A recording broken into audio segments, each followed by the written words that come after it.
ان الصلاۃ تنہی عن الفحشاء والمنکر، اور چوتھی چیز وَلَذِكْرُ اللَّهِ اکبر۔ ان چار چیزوں کا تذکرہ کیا ہے۔ پہلی چیز کی میں وضاحت کر دوں، اس کے بعد دوسری چیز کو میں اٹھاؤں گا۔ اُتْلُ مَا أُوحِيَ إِلَيْكَ مِنَ الْكِتَابِ، اللہ تعالیٰ نے اپنے نبی جناب محمد رسول اللہ صلی اللہ علیہ وسلم کو حکم دیا ہے، اور آپ جانتے ہیں کہ اللہ جب اپنے نبی کو حکم دیتا ہے تو نبی کے لیے وہ حکم تو ہوتا ہے، لیکن وہ تعلیم نبی کی پوری امت کے لیے ہوتی ہے۔ نبی کے ذریعے اللہ پوری امت کو وہ پیغام پہنچانا چاہتا ہے۔ تو یہاں اللہ نے کہا اتلو ما اوحی الیک من الکتاب، اے محمد صلی اللہ علیہ وسلم آپ اس کتاب کی تلاوت کیجئے جو آپ کی طرف وحی کی گئی، جو آپ کی طرف نازل کی گئی، جو آپ کی طرف اتاری گئی۔ بالکل واضح ہے قرآن۔ پوائنٹ یاد رکھیے گا، اللہ نے تلاوت کا حکم دیا ہے۔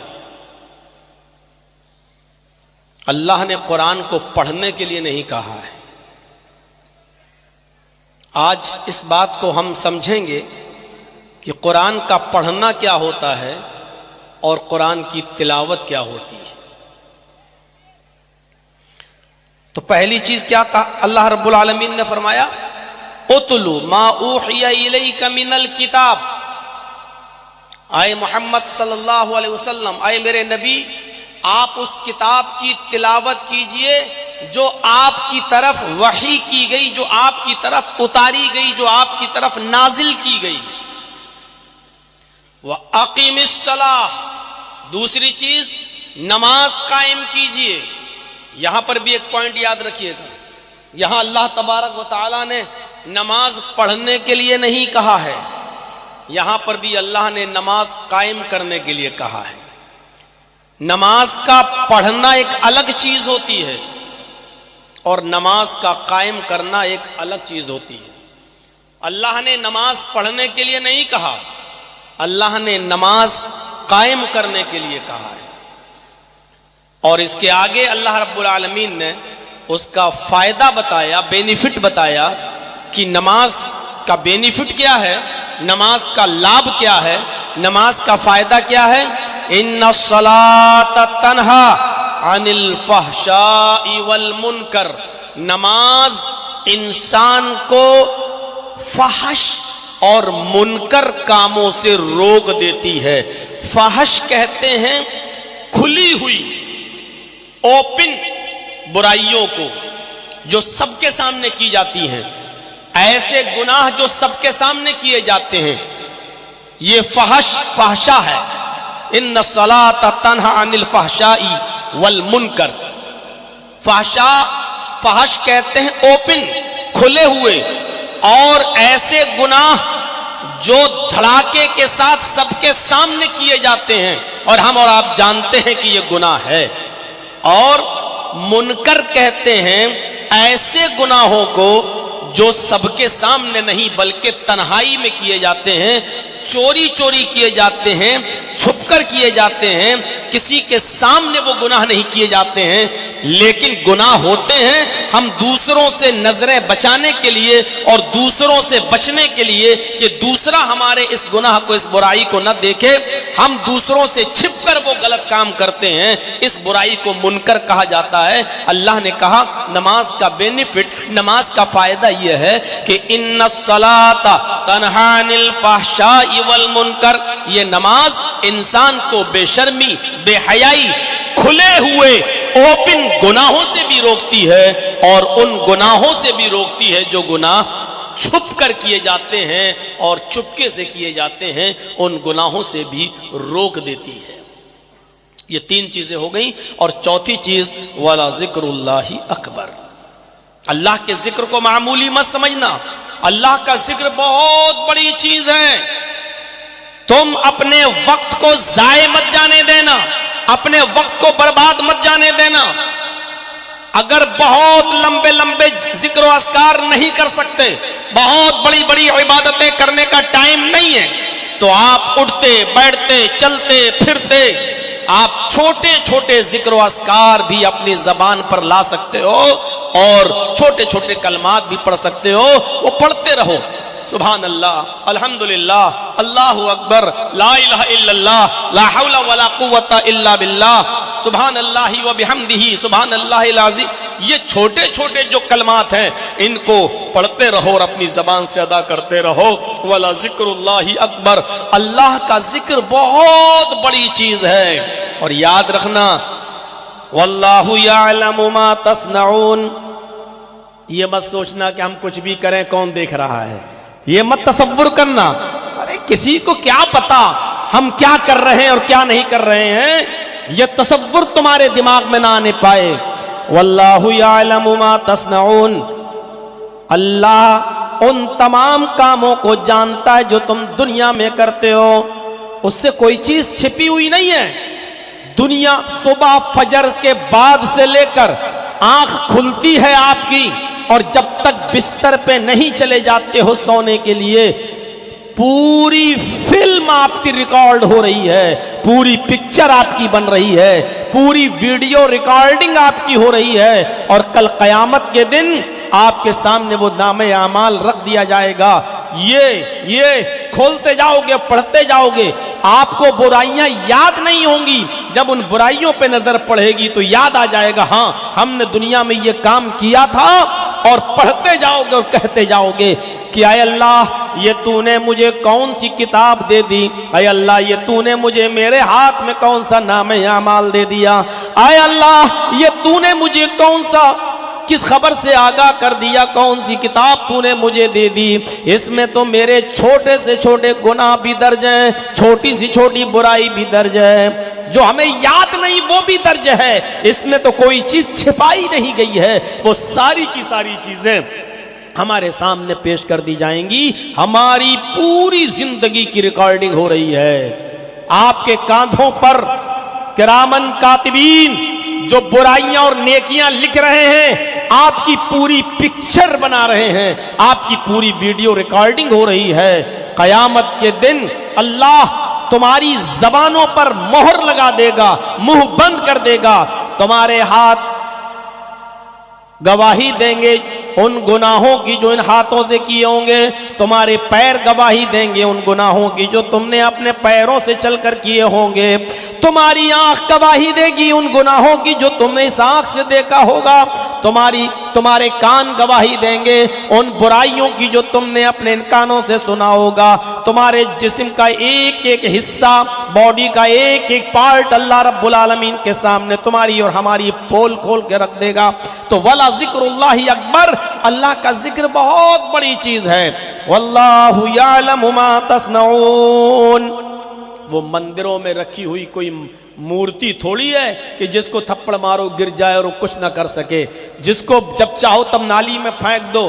دیکھا ہوگا گنپتی کے موقع پر آپ نے، لوگ بمبئی میں دیکھیے اکثر جب گنپتی کا تیوہار آتا ہندو بھائیوں کا، تو میرے پروگرام اس وقت بمبئی میں ہوتے ہیں، دیکھیے راستے جام ہو جاتے ہیں۔ عقل دیکھیے آپ، اپنے ہاتھ سے بنائیں گے، سجائیں گے، رنگیں گے، کلر کریں گے، پوتیں گے، بہت 18 اور 20 میٹر کا گنپتی بنائیں گے، اور سب کچھ کرنے کے بعد پھر آخری دن لے جا کر کسی گنگا میں، ندی میں اتنی بری طریقے سے پھینکتے ہیں کہ صبح جائیے تو کسی کی گردن ٹوٹی پڑی ہے، کسی کا ہاتھ ٹوٹا پڑا ہے، کسی کا پیر ٹوٹا پڑا ہوا ہے۔ آپ دیکھیے، تو اللہ رب العالمین کی ذات کو آپ وہ تصور مت کیجئے۔ واللہ یعلم ما تصنعون، اللہ رب العالمین کو خبر ہے ان تمام کاموں کی جو تم دنیا میں کرتے ہو، جو کر رہے ہو، اللہ کو ہر چیز کی خبر ہے۔ یہ 4 چیزیں۔ اب تلاوت پہلی چیز پھر آئیے، تلاوت کس کو کہتے ہیں؟ قرآن کا پڑھنا تو یہ ہوا، جرجیت صاحب نے ایک دکان کھولی، نئی دکان ہے، اب اس دکان میں ہم سامان بعد میں رکھیں گے، اس دکان میں ہم خرید و فروخت کی چیزیں بعد میں رکھیں گے، پہلے اس دکان میں خیر و برکت کے لیے قرآن خوانی کرا لی جائے۔ مدرسے کے چند بچوں کو بلا لیا یا گاؤں کے محلے کے چند لوگوں کو بلا لیا اور سب کے ہاتھ میں ایک ایک پارا دے دیا، پڑھیے، اور لے کے بیٹھ گیا وہ وہاں۔ اعوذ باللہ من الشیطان الرجیم، بسم اللہ الرحمن الرحیم، الحمدللہ رب العالمین الرحمن الرحیم مالک یوم الدین، ہو گیا، غیر المغضوب علیہم ولا الضالین، بسم اللہ الرحمن الرحیم، الف لام میم ذالک الکتاب لا ریب فیہ۔ اس نے ایک پڑھ لیا، اس نے دوسرا پڑھ لیا، اس نے تیسرا پڑھ لیا، اس نے چوتھا پڑھ لیا، 30 پارے ایک دن میں ہو گئے۔ یہ ہے پڑھنا۔ ایک پڑھنا یہ ہے کہ رمضان میں ہم مہینہ آیا، پورے سال قرآن گھر میں رکھا رہا، کسی نے کھول کے نہیں دیکھا۔ رمضان کے مہینے میں روزہ قرآن پڑھ رہے ہیں، ہمیں اس ایک مہینے میں 3 پڑھنا ہے، 4 پڑھنا ہے، 5 پڑھنا ہے، کم سے کم ایک تو پڑھنا ہی ہے۔ بیٹھ گئے، الف لام میم ذالک الکتاب لا ریب فیہ ھدی للمتقین، پڑھنا شروع کر دیا اور ایک پارہ ختم۔ یہ ہے قرآن کا پڑھنا۔ یہاں اللہ نے یہ کہا کہ قرآن کی تلاوت کرو۔ تلاوت میں اور پڑھنے میں فرق ہے۔ پڑھنے کے لیے کہا ہی نہیں ہے، اللہ نے کہا تلاوت کرو۔ تلاوت کا معنی کیا ہوتا ہے؟ پہلے تو ہم اس کو لغوی معنی سے سمجھیں۔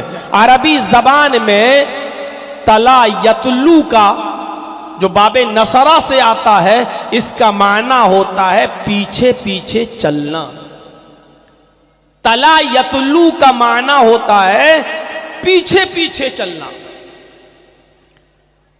اب اس کا ترجمہ میں یوں کرتا ہوں لغوی اعتبار سے، غور کیجئے گا۔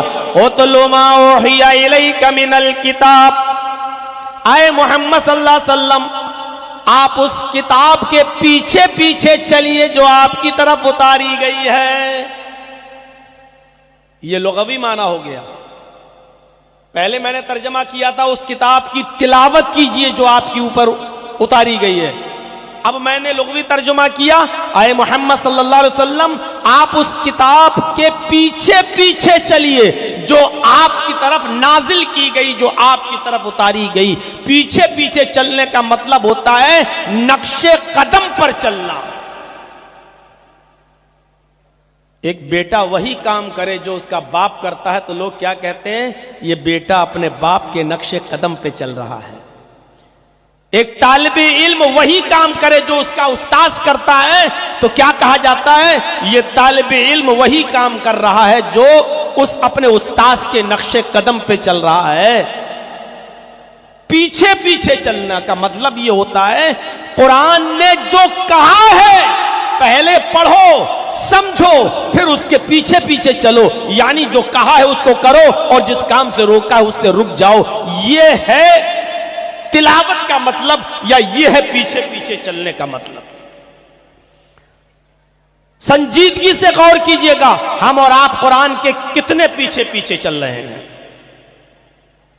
اور قرآن کے پیچھے پیچھے وہی چلے گا جو قرآن کو سمجھ کر پڑھے گا۔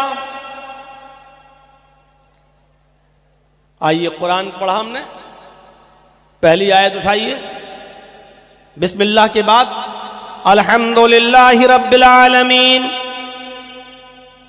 عمریں گزر گئیاں، کوئی 40 سال کا بیٹھا ہوگا، کوئی 50 سال کا بیٹھا ہوگا، کوئی 80 سال کا بیٹھا ہوگا، نمازیں پڑھتے ہوئے بھی ایک لمبی عمریں گزر گئیں۔ ابھی اس سے پوچھو کہ سورہ فاتحہ سنا تو سنا دے گا، اللہ اکبر، کہو سورہ فاتحہ پڑھو، پڑھ دے گا۔ الحمدللہ رب العالمین الرحمن الرحیم مالک یوم الدین ایاک نعبد و ایاک نستعین اہدنا الصراط المستقیم صراط الذین انعمت علیہم غیر المغضوب علیہم ولا الضالین۔ ابھی سنا دے گا۔ اب اس سے یہ پوچھو، پڑھ تو لیا تو نے، لیکن یہ بتاؤ کہ الحمد کے معنی کیا ہوئے؟ خاموش، یا بتا دے گا ساری تعریفیں۔ اب اس سے پوچھو کہ الحمد میں الف لام کیسا آیا ہے؟ یہ الف لام کون سا ہے؟ نہیں معلوم۔ اس سے پوچھو کہ یہ تمام کا لفظ جو آ رہا، تمام تعریفیں اللہ کے لیے، یہ ساری تعریفیں اللہ کے لیے. یہ ساری کا اور تمام کا لفظ کہاں ہے عربی میں؟ الحمد کے معنی تو تعریف کے ہوتے ہیں. یہ تمام کا لفظ کہاں ہے؟ ساری کی ساری تعریفیں اللہ کے لیے کہاں ہیں؟ ابھی نہیں معلوم. اب اس سے پوچھو کہ الحمد کے بعد للہ آیا ہے. الحمدللہ یہ للہ کیوں ہوا ہے؟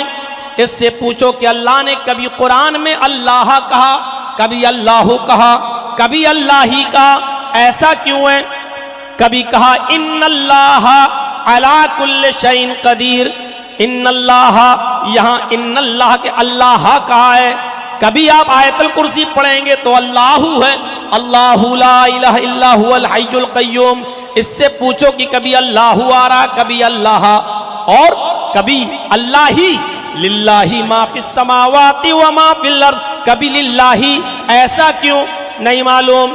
اس سے پوچھو کہ جب اللہ آ ہی چکا تھا تو پھر رب لانے کی ضرورت کیا تھی؟ الحمدللہ رب العالمین، پھر رب کیوں لایا گیا؟ اور جب رب لایا گیا تو رب کے ساتھ رب المسلمین کیوں نہیں کہا گیا؟ رب المومنین کیوں نہیں کہا گیا؟ یہاں رب العالمین کا لفظ کیوں آیا ہے؟ ایک آیت بھی اگر ہم نے سمجھ کر پڑھی ہو تب تو ہم جانیں کہ قرآن میں لکھا کیا ہے. ہم قرآن کے پیچھے پیچھے چلیں گے کیسے؟ کیسے چلیں گے؟ ابھی پڑھ چکا ہے نیت باندھے باندھے.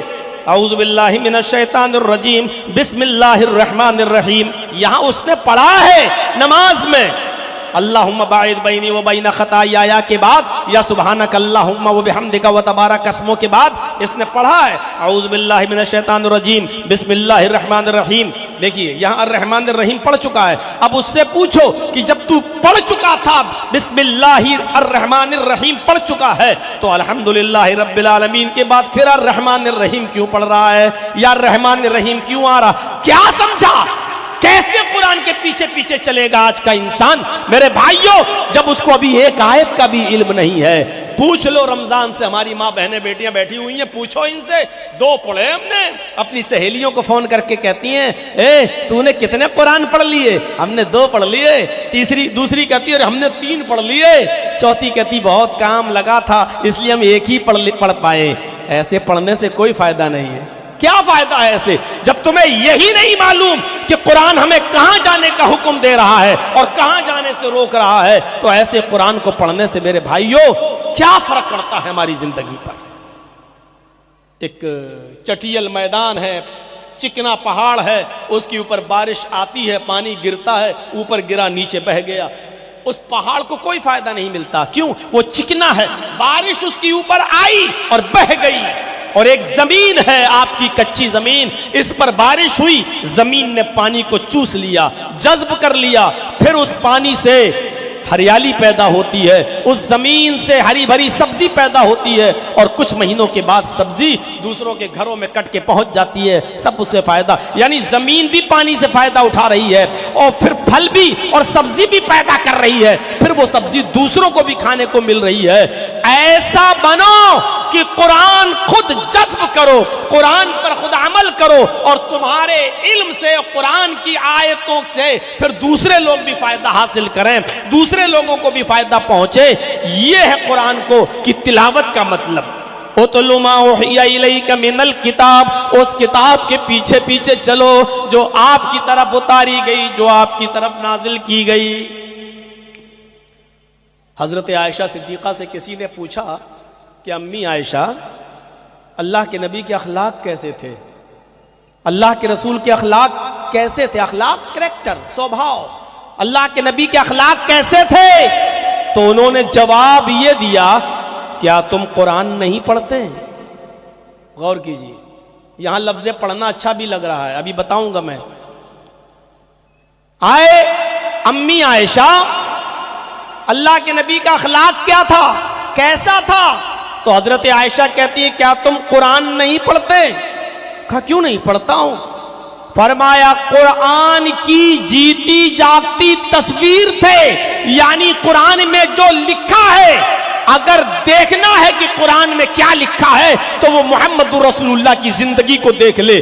آپ کا اٹھنا، بیٹھنا، لیٹنا، سونا، جاگنا، کھانا، پینا، شادیاں، چلنا، یہ تمام نماز، روزہ، حج، زکات، پڑوسیوں کے ساتھ حسن سلوک، بیواؤں کے ساتھ حسن سلوک، کافروں کے ساتھ حسن سلوک، قیدیوں کے ساتھ حسن سلوک، بچوں کے ساتھ، بوڑھوں کے ساتھ، یتیموں کے ساتھ، یہ تمام چیزیں آپ کے جو دیکھنے میں آتی ہیں یہ اللہ کے رسول صلی اللہ علیہ وسلم قرآن سے سیکھتے ہیں، یعنی قرآن کی ہو بہو تصویر ہیں، عملی تصویر ہے قرآن کی، یعنی قرآن میں جو لکھا ہے وہ دیکھنا ہو تو محمد رسول اللہ کی زندگی پر نظر ڈال لو، یعنی قرآن کے مطابق چلنا۔ آپ قرآن کے مطابق چلا کرتے تھے، آپ قرآن کے مطابق اپنی زندگی گزارا کرتے تھے، یہ تھا نبی اکرم کا اخلاق۔ ہمارا اخلاق کیا ہے؟ ابھی جلسہ ختم ہوگا، ابھی سائیکل اٹھانے میں ہم لڑنے لگیں گے، ایسے کر، ویسا کر، یہ ابھی جلسہ ختم ہونے کے بعد ہم اس حد تک گر جائیں گے کہ ابھی ہم لڑنا شروع کر دیں گے نکلتے وقت۔ پہلے ہم نکالیں گے، ارے تو ایسے کر، تو ویسے کر، سائیکلیں نکالنے میں ہم لوگ لڑنے لگتے ہیں۔ حضرت عائشہ صدیقہ کہتی ہیں جو کچھ قرآن میں لکھا ہے وہی نبی اکرم کے اخلاق تھے۔ اُتْلُ مَا أُوحِیَ إِلَيْکَ مِنَ الْکِتَابِ، اس کتاب کی تلاوت کیجئے جو نازل کی گئی، جو اتاری گئی آپ کے اوپر۔ کبھی آپ سعودیہ جائیں حج کرنے یا عمرہ کرنے، ویسے اب تو ویزا عام ہو گیا ہے، پہلے صرف مکہ مدینہ اور جدہ تک ہی جا سکتے تھے آپ، لیکن اب تو عمرے کے ویزے سے آپ پورا سعودی عرب بھی گھوم سکتے ہیں، اب تو ویزا عام کر دیا ہے۔ تو آپ جائیے گا طائف کی سرزمین پر، یا آپ چلے جائیے گا حائل یا بریدہ یا دمام کی طرف۔ میں گیا ہوں، وہاں کچھ ہمارے ساتھی لوگ ہم کو اونٹنی کا دودھ پلانے کے لیے لے گئے کہ چلیے آپ چلیں۔ ہم نے تو کبھی پیا نہیں تھا، تو تھوڑا سا اندر سے بھی ایسا لگ رہا تھا کہ پی کے کیا پتا کیسا ہوگا، لیکن لے گئے۔ وہاں ایک چھوٹا سا بچہ تھا اونٹنی کا، تو وہ دیہاتی جو دودھ دوہتے تھے اونٹنی کا اور فوراً پلاتے تھے، اونٹنی کا دودھ فوراً جیسے ہی اس کے تھن سے نکالا جائے ویسے ہی آپ کو پینا پڑے گا۔ اگر آپ نے تھوڑی دیر کے لیے رکھ دیا تو اس میں اتنے کیڑے پیدا ہو جاتے ہیں کہ آپ اس کو دیکھ کر پھر دودھ پی نہیں سکیں گے۔ تو وہ دیہاتی جو تھا، اعرابی جو دیہاتی تھا، بدوی، وہ اونٹنی جو بچہ دیتی ہے، بچہ اس کا ایک بچہ تھا، تو وہ بچہ اپنی اونٹنی کے پیچھے پیچھے چل رہا تھا، اس بچے کو کہہ رہا تھا تلو تلو تلو۔ تو میں نے وہاں کے لوگوں سے پوچھا جو ہم کو دودھ پلانے کے لیے لے کے گئے، یہ تلو تلو کیا چلا رہا ہے؟ تو وہ لوگ کہتے ہیں ہاں کچھ جگہ تلو بولتے ہیں، کچھ جگہ تلو بولتے ہیں، یہ تلو ہے تلو ایک ہی چیز ہے۔ تو ہم نے کہا اس کا کیا مطلب ہے؟ تو کہا یہ اونٹنی کے بچے کو تلو بولتے ہیں، یہ بچہ اپنی ماں کے پیچھے پیچھے چلتا ہے، یعنی ماں جہاں چارہ چگنے جا رہی ہے، کھانے جا رہی ہے، یہ بچہ بھی ماں کے ساتھ جا رہا ہے۔ یہ ماں تھوڑی 10 قدم آگے بڑھی، یہ بچہ اپنی ماں کے ساتھ چلا گیا۔ جو بچہ اپنے ماں کے پیچھے پیچھے چلتا ہے اس بچے کو تلو کہتے۔ میرے دماغ میں ایک دم آ گیا جب اس بچے کو تلو کہا جاتا ہے کیونکہ یہ بچہ اپنے ماں کے پیچھے پیچھے چلتا ہے، تو جنگل کے خطرناک جانوروں سے وہ محفوظ رہتا ہے، جنگل کے خطرناک جانوروں سے وہ بچا ہوا رہتا ہے، اس لیے عرب کے لوگ اس بچے کو تلو کہتے ہیں۔ اور اسی سے مشتق، اسی سے بنا ہے تلاوت۔ جس طرح اونٹنی کا بچہ اپنی ماں کے پیچھے پیچھے چل کر خطرناک جانوروں کے خطرے سے محفوظ ہو جاتا ہے، اسی طریقے سے قرآن کی تلاوت کرنے والا، قرآن کے پیچھے چلنے والا دنیا کی تمام سرکش اور ناکارہ اور ظالم قوموں سے اپنے آپ کو بچا لیتا ہے، اپنے آپ کی حفاظت کر لیتا ہے۔ جس طرح اونٹنی کا بچہ اپنی ماں کے پیچھے چلتے ہوئے اپنی جان کو خطرناک جانوروں سے محفوظ کر لیتا ہے، اسی طریقے سے قرآن کے پیچھے چلنے والا انسان دنیا کی ساری قوموں سے اپنے آپ کو محفوظ کر لیتا ہے۔ یعنی قرآن پڑھو گے تو امن و امان میں اور شانتی کے اندر آ جاؤ گے۔ تو میرے بھائیو یہ ہے تلاوت کا مطلب۔ تلاوت کرو گے تو یہاں رمضان میں کھڑے ہو جاؤ عشاء کے بعد اور ایک ہی دن میں پورا قرآن ختم کر لو۔ امام صاحب کھڑے ہو گئے، اللہ اکبر، اور چلائی راجدھانی ایکسپریس، غیر المغضوب علیہم ولا الضالین تک تو صحیح چلی، اس کے بعد میں الف لام میم، الف لام میم بھی سمجھ میں آ جاتا ہے، اس کے بعد کا اسپیڈ نہیں سمجھ میں آتی. ذالک الکتاب لا ریب فیہ ھدی للمتقین الذین یؤمنون بالغیب ویقیمون الصلاۃ ومما رزقناہم ينفقون تنفقون یعلمون تعلمون کے علاوہ پھر آپ کو کچھ سمجھ میں نہیں آئے گا. یہ کون سی تلاوت ہے اور یہ کون سی قرآن کی عزت ہے؟ ذرا سوچو، کون سی عزت ہے؟ اگر چاہتے ہو کہ ہم امن و امان میں رہیں، اگر چاہتے ہو کہ ہم سکون میں رہیں، اگر چاہتے ہو کہ ہماری زندگی میں انقلاب آ جائے، تو یاد رکھیے قرآن کی ہمیں تلاوت کرنا پڑے گا، قرآن کو ہمیں سمجھ کر پڑھنا پڑے گا. جہاں جانے کا حکم دے رہا ہے وہاں جانا ہے، جہاں جانے سے روک رہا ہے وہاں سے ہمیں رکنا پڑے گا. میرے بھائیو، یہی قرآن کی تلاوت کا معنی ہے اور یہی قرآن کی تلاوت کا مقصد ہے. مت پڑھیے آپ ایک پارہ روزانہ، آپ ایک آیت پڑھیے اور اسی آیت کو اچھی طریقے سے اپنے علماء سے سمجھ لیجئے، جانکاروں سے سمجھ لیجئے کہ اس قرآن کا معنی کیا ہے، اس آیت کا مطلب کیا ہے. آپ کے پاس انگلش میں کہیں سے ٹیلی گرام آ جائے، پہلے زمانے میں چلتے تھے ٹیلی گرام تار وغیرہ، انگلش میں جب آ جاتا تھا تو گاؤں میں پڑھے لکھے لوگ نہیں ہوتے تھے بیچارے، تو وہ ٹیلی گرام لے کے رات ہی میں اڑ کے بھاگتے تھے تار، اور کسی انگریزی جاننے والے سے پڑھواتے تھے. بھائی یہ میرے پاس آ گیا ہے، پتہ نہیں ڈاکیا لے کے آیا ہے، دیکھو تو اس میں کیا لکھا ہے، ہم پڑھنا نہیں جانتے، یہ پوسٹ مین لے کر آیا ہے، ذرا دیکھو. جب وہ انگلش میں اس کو پڑھتا تھا اور اس گاؤں کے رہنے والے آدمی کو سمجھاتا تھا کہ اس میں یہ لکھا ہے، جب تک وہ انگلش کے اس لیٹر کو یا اس ٹیلی گرام کو یا اس تار کو سمجھ نہیں لیتا تھا کسی جاننے والے سے، اس کو سکون نہیں ملتا تھا، اس کو سکون نہیں ملتا تھا. میرے بھائیو، قرآن کریم کے اندر یہ 6666 جو آیتیں ہیں یہ ٹیلی گرام ہیں. تمہیں نیند نہیں آنی چاہیے اس وقت تک جب تک کہ تم ایک تار، ایک ٹیلی گرام کو روزانہ اپنے عالم سے سمجھ نہ لو. اس میں کیا لکھا ہے، اس کا معنی کیا ہے، اس کا مطلب کیا ہے، یہ آیت ہمیں کہاں جانے کا حکم دے رہی ہے، یہ آیت ہمیں کہاں جانے سے روک رہی ہے. ایک آیت سمجھ لی، اب ٹھیک ہے، اب دوسرے دن آپ دوسری آیت کو سمجھیے. آپ کو نیند نہیں آنی چاہیے جب تک کہ آپ قرآن کریم کو مکمل طور پر سمجھنے والے نہ بن جائیں. ایسے سمجھیں، اتنا سمجھدار بن جائیے کہ جب آپ کسی امام کے پیچھے نماز پڑھیں اور وہ نماز پڑھائے اور قرآن کی تلاوت کرے تو آپ سمجھ جائیں کہ یہ کیا پڑھ رہا ہے. یہ آیات جنت ہیں، یہ آیات جہنم، یہ ہمیں کیا بتلا رہی ہیں. جب ہم یہ سمجھنے لگیں گے تو ہماری نمازوں میں لذت بھی آ جائے گی. سعودیہ میں دیکھ لو، امام حرم جب نماز پڑھاتے ہیں اور آیتیں پڑھتے پڑھتے کبھی رونے بھی لگتے ہیں، اس لیے کہ وہ جانتے ہیں کہ ان آیات کے اندر جہنم کے عذاب کا تذکرہ ہو رہا ہے. ان کی سسکیاں بن جاتی ہیں، آنکھوں سے آنسو بہنے لگتے ہیں اور وہ اپنے عمامے سے لٹکے ہوئے رومال سے اپنے آنسوؤں کو پوچھنے لگتے ہیں. نماز کی حلاوت اور نماز کی مٹھاس اور قرآن کی حلاوت و مٹھاس کا مزہ ان سے پوچھئے جو قرآن کو سمجھتے ہیں. روتے اور گڑگڑاتے ہیں اس لیے کہ وہ جانتے ہیں کہ یہ قرآن کریم کے اندر جہنم کی عذاب کا ذکر ہو رہا ہے. یہاں ان کو رونا پڑتا ہے، آنکھوں میں ان کے آنسو آ جاتے ہیں.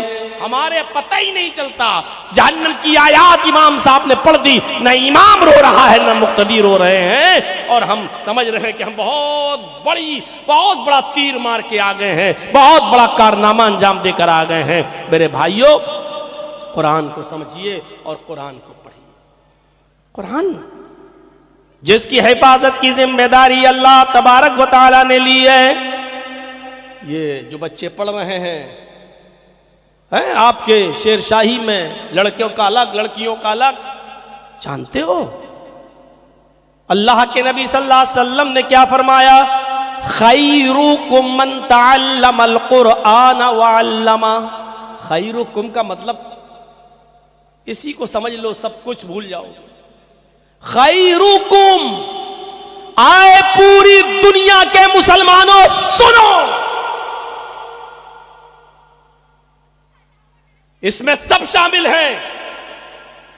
آئے MBBS کرنے والوں سنو، آئے بایو پڑھنے والوں سنو، آئے انجینئروں سنو، کیمسٹ اور فزکس پڑھنے والوں سنو. بڑے سے بڑے عہدے پر رہنے والوں سنو، یہ تعلیم جو تم نے پڑھی ہے کیمسٹری، فزکس، بایو، میتھ، یہ غلط نہیں ہے، یہ ناجائز نہیں ہے، یہ حرام نہیں ہے، لیکن خیرکم من تعلم القرآن وعلمہ، تم میں سب سے بہتر لوگ وہ ہیں جو قرآن کو خود سیکھتے ہیں اور دوسروں کو سکھاتے ہیں۔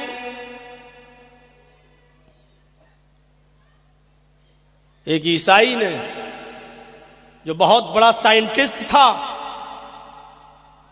غور کیجئے، اس نے قرآن کو پڑھا، تو قرآن کو پڑھنے کے بعد اس نے ایک کتاب ہی لکھ ڈالی، اسلام، بائبل اور قرآن، اسلام سائنس، اسلام بائبل اور قرآن سائنس کی روشنی میں، سائنس کی روشنی میں اس نے ایک کتاب ہی لکھ ڈالی، اور اس نے قرآن کریم کو اپنے سائنٹیفک تجربے سے بیان کر کے یہ بتایا کہ قرآن کے اندر کیمسٹری بھی ہے، قرآن کے اندر بایو بھی ہے، قرآن کے اندر فزکس بھی ہے، قرآن کے اندر میتھ بھی ہے، پڑھنے والا چاہیے۔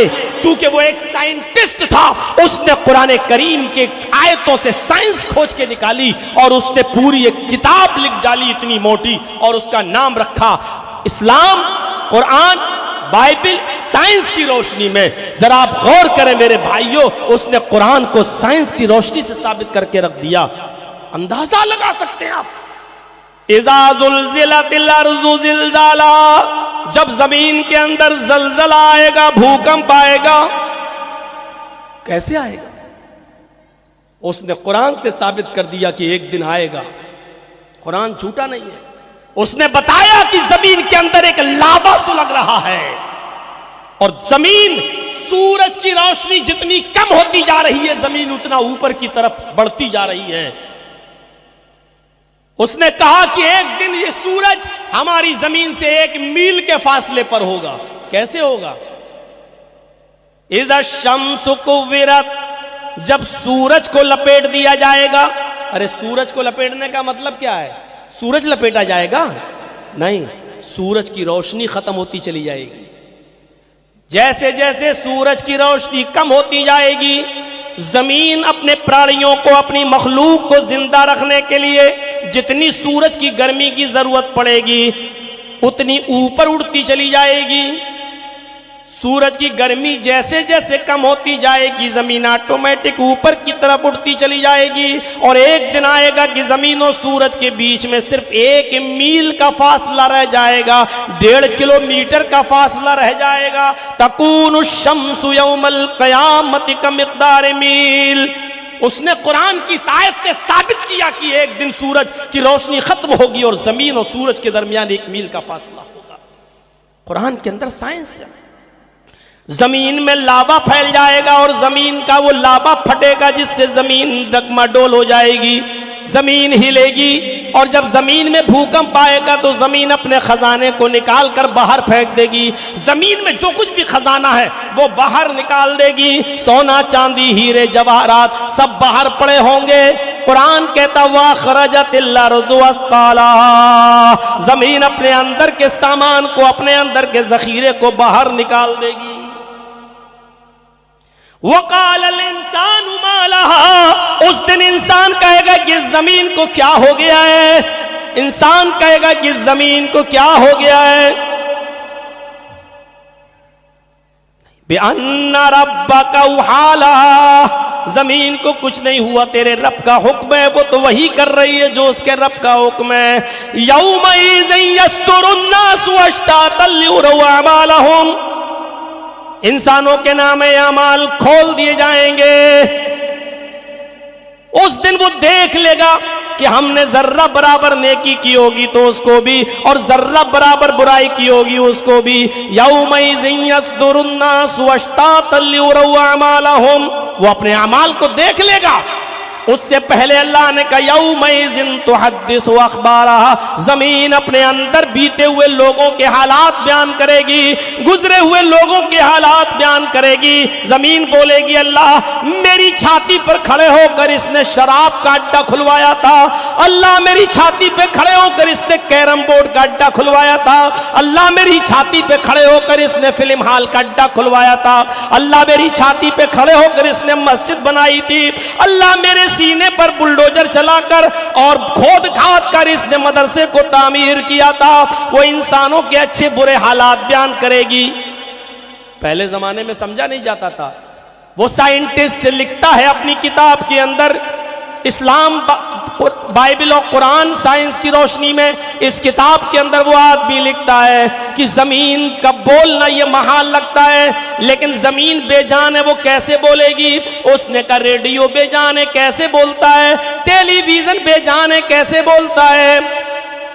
آپ کا آلہ کان میں لگایا اور سینے پہ لگایا، دل کی دھڑکن بولتی اور آپ آلے کے ذریعے سنتے ہیں، یہ آلہ بے جان چیز ہے، یہ کیسے بولتا ہے؟ موبائل بے جان چیز ہے، دیکھیے اس میں سے آواز نکلتی ہے اور آپ اپنے کانوں سے سنتے ہیں۔ اس نے کہا جب یہ سب چیزیں بے جان ہیں، یہ بولتی ہیں، ارے لوہا زمینی سے تو پیدا ہوتا ہے، پلاسٹک زمینی سے تو پیدا ہوتی ہے، تانبا زمینی سے تو پیدا ہوتا ہے، زمین سے پیدا ہونے والی ان چیزوں کو توڑ مروڑ کر موبائل یا ٹیلی ویژن یا ریڈیو یا ٹیپ ریکارڈ بنا دیا گیا۔ جب یہ چیزیں بولنے لگی ہیں تو پھر زمین کیوں نہیں بولے گی جب یہ ساری کی ساری چیزیں اس کے اندر موجود ہیں؟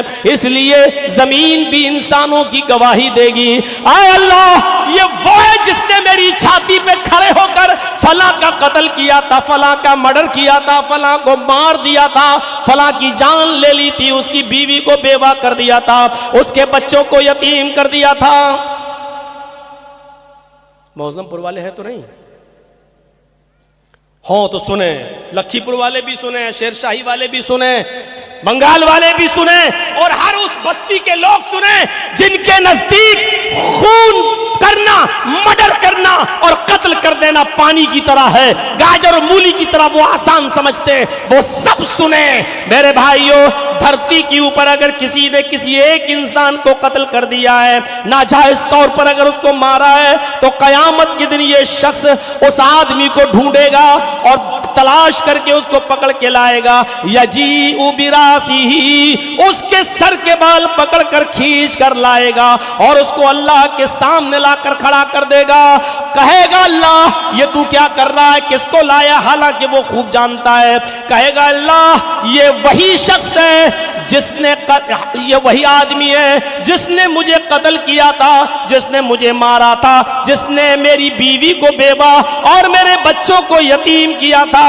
اے اللہ میں اس کو پہچان کے لے آیا ہوں، یہی وہ شخص ہے جس نے دنیا میں میرا خون بہایا تھا، میرا مرڈر کیا تھا، اے اللہ دنیا میں اس نے مجھے میری بیوی بچوں سے، ماں باپ سے دور کیا، آج اس کو بھی اس کے خاندان سے اور پورے بیوی بچوں سے اس کو دور کر کے اس کو جہنم کے اندر ڈال دے۔ وہ مقتول اس قاتل کا سر پکڑ کے لے کے آئے گا اور اللہ کے دربار میں لا کر کھڑا کر دے گا۔ ضمنی بات آ گئی تو میں نے بتا دیا۔ میرے پیارے ساتھیو ذرا غور کرو، یہ قرآن ہی تو ہے جو سائنس سے بھرا پڑا ہے، اس لیے اللہ تعالیٰ، اللہ کے نبی کہتے ہیں خیرکم من تعلم القرآن وعلمہ، دنیا کے سب سے بہترین لوگ وہ ہیں جو قرآن کو خود سیکھتے ہیں اور دوسروں کو سکھاتے ہیں۔ یہ ہے قرآن۔ میرا موضوع اسلام اور سائنس نہیں ہے، ورنہ میں اس ٹاپک پہ اور آگے بڑھتا اور بولتا۔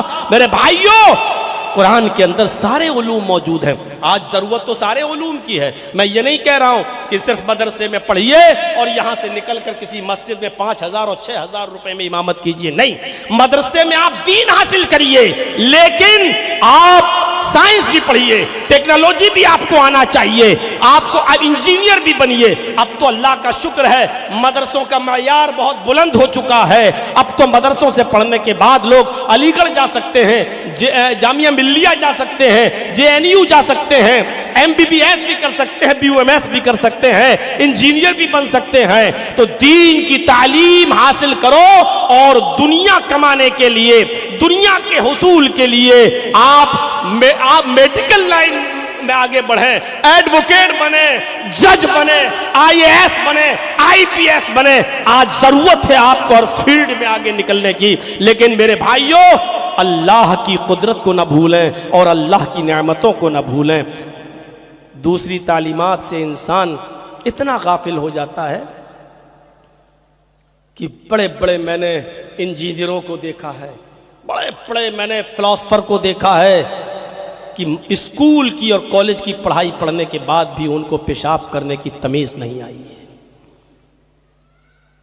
بیچ سڑک پر نالی کے کنارے کھڑے ہو کر پینٹ کی چین کھول کر جس انداز سے پیشاب کرتے ہیں، ہم اس کو کس جانور سے اس کی مثال دیں کہ لوگوں کو برا نہ لگے. میرے بھائیوں، ٹھیک ہے بغیر نام کہے ہوئے بھی سب کچھ کہا جا سکتا ہے. آپ سمجھ سکتے ہیں کہ کون سے جانور ہیں، کس طریقے سے کیسے پیشاب کرتے ہیں. ارے ان جانوروں میں پھر بھی تمیز ہے. جو کھڑے ہو کر پیشاب کرتا ہے وہ بھی ایک پیر اٹھا لیتا ہے تاکہ چھینٹے نہ آئیں. ہم سے زیادہ کم سے کم پیشاب کی چھینٹوں سے بچنے کی عقل اس جانور کے اندر موجود ہے، لیکن ہم دونوں پیروں کو زمین پر رکھ کے اور پیشاب کرتے ہیں کہ اس کی چھینٹیں ہمارے کپڑوں پہ آئیں. ہمیں یونیورسٹی اور کالجز کی زندگی سے اتنی بھی تربیت نہیں ملی. میرے بھائیوں، ہم کیا آپ کو سمجھائیں کہ محترم امام مالک کا واقعہ ہمارے ذہن میں آتا ہے کہ ایک عورت، ایک صحابیہ جس کے گھر میں ایک بچہ پیدا ہوتا ہے، جب وہ بچہ پیشاب کرتا تھا ماں اس کی شرمگاہ پر پانی ڈال دیا کرتی تھی. ماں اس کی شرمگاہ پر پانی ڈال دیا کرتی تھی. پیالہ لیا پانی کا اور اس کی شرمگاہ کو دھل دیا. وہ بچہ پانی پیشاب کرتا، ماں اس کو دھل دیتی. جانتا نہیں ہے، چھوٹا بچہ ہے، پہلا دن تھا اس کا. کھڑا ہوا، پیشاب لگا تو پانی کا پیالہ لیا اور چلنے لگا. ماں دیکھ رہی ہے کہ دیکھیں میرا بیٹا کہاں جاتا ہے.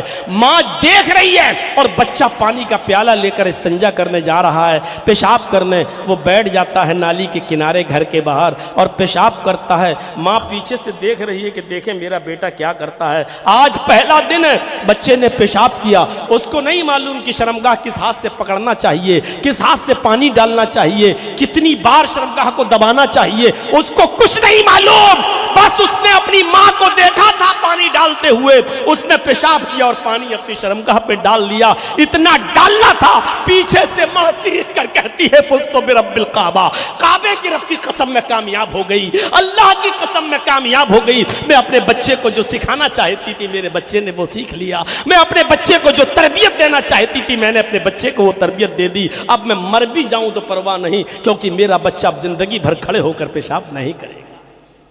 یہ تربیتیں تھی پہلے زمانے کی ماؤں کی. آج کی ماں کیا تربیتیں دیں گی؟ جن کی بیٹیاں انہی کی آنکھوں کے سامنے انسٹاگرام پر اور ٹک ٹاک پر ویڈیو بناتی ہو دوپٹے اتار اتار کر. یہ کیا تربیتیں دیں گی اپنی اولاد کو؟ ہو سکے گا اور موقع ملے گا تو ہم ماں بہنوں کے اوپر کل بولیں گے انشاءاللہ. آج تو تھوڑا سا 4 چیزوں کی طرف چلنا بھی تو پہلی چیز پر ہم اٹکے ہوئے ہیں. میرے بھائیو، اتلو ما اوحی الیک من الکتاب، تلاوت. خیرکم من تعلم القرآن وعلمہ. دنیا میں سب سے بہتر لوگ وہ ہیں جو قرآن کو سیکھتے اور سکھاتے. یہ سب سے بہتر لوگ ہیں.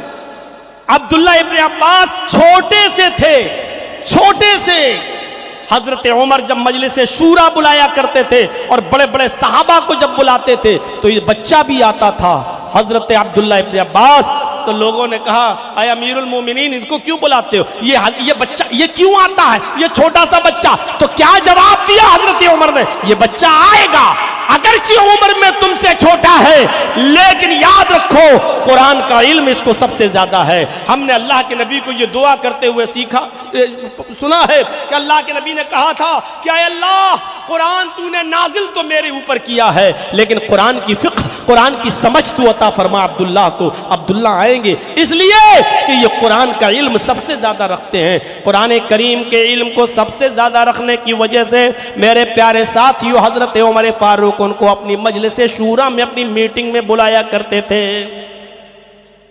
جنگ احد میں جب 70 صحابہ شہید کر دیے گئے اور جگہ کی تنگی تھی اس لیے کہ قبر میں کئی صحابہ اتارے جانے لگے. کئی شہیدوں کو اتارا جانے لگا. تو آپ اس بات سے اندازہ لگائیں کہ 70 صحابہ کی لاش ہے. اللہ کے نبی صلی اللہ علیہ وسلم ان 70 صحابہ کو دیکھ رہے ہیں, لیکن اللہ کے نبی یہ نہیں کہہ رہے ایک طرف سے اٹھاؤ یا داہنی طرف سے اٹھاؤ اور قبر میں اتارو. اللہ کے نبی کہتے ہیں صحابیوں مجھے یہ بتاؤ ان 70 لوگوں میں سب سے زیادہ قرآن کس کو یاد تھا؟ سب سے زیادہ قرآن کا ماہر کون تھا؟ سب سے اچھا قرآن کون پڑھا کرتا تھا؟ اشارہ ہوتا کہ فلاں صحابی یہ سب سے اچھا قرآن پڑھتے تھے, ان کو قرآن کا سب سے اچھا علم تھا. ان کو اٹھایا جاتا اور سب سے پہلے قبر میں ان کو اتارا جاتا. اس کے بعد اب 69 لاشیں رہ گئیں. اب آپ کہتے ہیں ان میں بتاؤ کہ سب سے زیادہ قرآن کس کو یاد تھا؟ پھر جس کی طرف اشارہ ہوتا اس کو اٹھایا جاتا اور اس کو قبر میں اتارا جاتا. یعنی جنگ احد میں 70 صحابہ کو ایسے ہی دفن نہیں کر دیا گیا. جس کو سب سے زیادہ قرآن یاد تھا اس کو سب سے پہلے قبر میں اتارا گیا. ایک ایک قبر میں 2-2 3-3 4-4 صحابیوں کو دفن کیا گیا. میرے بھائیوں آپ اندازہ لگائیے قرآن کے مقام و مرتبے کو ذرا سمجھنے کی کوشش کیجئے. اس لیے فرمایا یہ قرآن طوطے کی طرح رٹنے والی چیز نہیں ہے کہ ایک طرف سے پڑھو اور ختم کر دو. نہیں, یہ راجدھانی ایکسپریس نہیں ہے. اس کو سمجھ کر پڑھیے اور جو لکھا اس کے اوپر عمل کریے. چلیے ایک چیز ختم. اب آئیے دوسری چیز کی طرف. ان اللہ تعالیٰ کہتا ہے وَاتْلُ مَا أُوحِيَ إِلَيْكَ مِنَ الْكِتَابِ. شارٹ کر دیا, ابھی اور بھی بہت سی چیزیں تھیں لیکن آگے آئیے. تلاوت کیجئے اس کتاب کی جو آپ کی طرف اتاری گئی, یعنی پیچھے چلیے. دوسری چیز وَأَقِمِ الصَّلَاةَ, نماز قائم کیجئے. پڑھیے نہیں, پڑھنا تو یہ بھی ہو گیا کہ صبح جرجی صاحب اٹھے, آج خالی ہیں, کوئی ٹائم کام نہیں ہے میرا, چلیے اللہ اکبر فجر ہو گئی, چلیے ظہر بھی پڑھ لیتے ہیں, اللہ اکبر ظہر بھی پڑھ لی, عصر بھی پڑھ لی, مغرب بھی پڑھ لی, عشاء بھی پڑھ لی. ارے ابھی خالی تو ہیں, کیا کرنا ہے آج, چلو ایک ہفتے کی پوری پڑھ لیتے ہیں. پوری پڑھ لی, پڑھنا ہی تو ہے. لوگ کہتے نماز پڑھو, لو ایک ہفتے کی پڑھ لی. ہمارے مسلمانوں میں ایک فرقہ ہے ایسا جو ایک ہفتے کی بھی پڑھ لیتا ہے, ایک ہفتے کی بھی پڑھ لیتا ہے. اور ایک ہفتے کی بہت کم لوگ پڑھتے ہیں ویسے, لیکن 24 گھنٹے کی تو پڑھ ہی لیتے ہیں. ان کے ہاں ہے وہ 24 گھنٹے کی بھی پڑھ لیتے ہیں. یہ پڑھنا نہیں ہے, نماز کو قائم کرنا ہے. قائم. اور نماز کا قیام کیا ہے معلوم؟ نماز کو اس کے اول وقت میں, نماز کے ٹائم پر آپ کو نماز پڑھنا ہے. ان الصلاۃ کانت علی المؤمنین کتابا موقوتا. یہ نماز مومنوں پر, مسلمانوں پر اپنے وقت موعود پر فرض کی گئی ہے. اپنے وقت پر فرض ہے. صرف سفر میں آپ کو اجازت ہے کہ 2 نمازیں ایک کر سکتے ہو, ہیں ظہر کے ساتھ عصر ملا سکتے ہو, مغرب کے ساتھ عشاء ملا سکتے ہو. بس 2 نمازوں کو ایک کرنے کا مطلب یہ بھی نہیں کہ فجر اور ظہر ملا لو. فجر اور ظہر نہیں ملا سکتے ہو. اور 2 نمازوں کو ایک کرنے کا مطلب یہ بھی نہیں کہ عصر اور مغرب ملا لو. عصر اور مغرب بھی نہیں ملا سکتے ہو. 2 نمازوں کو ایک کرنے کا مطلب سفر میں یہ بھی نہیں کہ عشاء اور فجر ایک ساتھ پڑھ لو اور رات میں جلسہ سن کے جاؤ, 2 بجے 1 بجے جب ختم ہو اور بستر پہ سو جاؤ. فجر کی نماز تو آپ نے عشاء میں پڑھ ہی لی تھی, اس لیے اب سوتے رہو, اب صبح 10 بجے اٹھو. یہ بھی اس کا مطلب نہیں ہے. آپ کو فجر کی نماز اپنے وقت پہ پڑھنا ہی پڑے گی. آپ کو عصر کی نماز اپنے وقت پہ پڑھنا ہی ہے. عصر اور مغرب ایک ساتھ نہیں ملا سکتے ہیں. آپ صرف سفر میں 2 نمازیں ایک ساتھ ملا سکتے ہیں, ظہر اور عصر کو ایک ساتھ, مغرب اور عشاء کو ایک ساتھ. عشاء اور فجر نہیں مل سکتی, فجر اور عشاء نہیں مل سکتی. عشاء مغرب اور عشاء تو مل سکتی ہے, لیکن عشاء اور فجر نہیں ملا سکتے ہو. اور فجر اور ظہر نہیں ملا سکتے ہو. یہ یاد رکھیے آپ, عصر اور مغرب نہیں ملا سکتے ہو, صرف ظہر, عصر, مغرب اور عشاء. یہ دو نمازیں ایک ساتھ اور وہ دو نمازیں ایک ساتھ سہولت کے طور پر اتنی اجازت دے دی ہے. یا آپ کے گاؤں میں بارش ہو رہی ہے اور آپ مسجد میں ہیں, مغرب کا وقت ہے, آپ مغرب کے اذان کے بعد نماز کے ساتھ عشاء بھی پڑھ لیجئے, اور جب بارش بند ہو جائے تو چلے جائیے. اجازت ہے کہ بارش کے موقع پر آپ مغرب کے ساتھ عشاء پڑھ لیں یا ظہر کے ساتھ عصر بھی پڑھ لیں.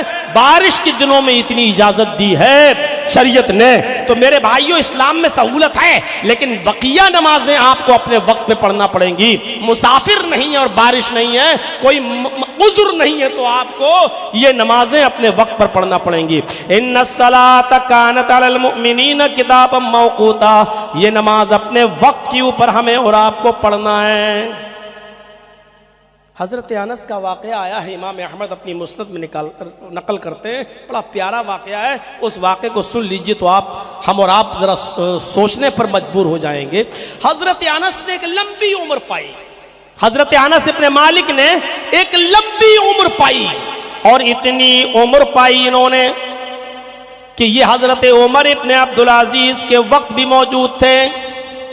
حضرت انس رضی اللہ تعالیٰ عنہ نے ایک لمبی عمر پائی, حدیثوں کو پڑھا, صحابہ کرام کی زندگی کو دیکھا کہ یہ ظہر کب پڑھتے ہیں, عصر کب پڑھتے ہیں, مغرب کب پڑھتے ہیں, فجر کب پڑھتے ہیں, عشاء کب پڑھتے ہیں. ان کے سامنے یہ سارا نقشہ تھا.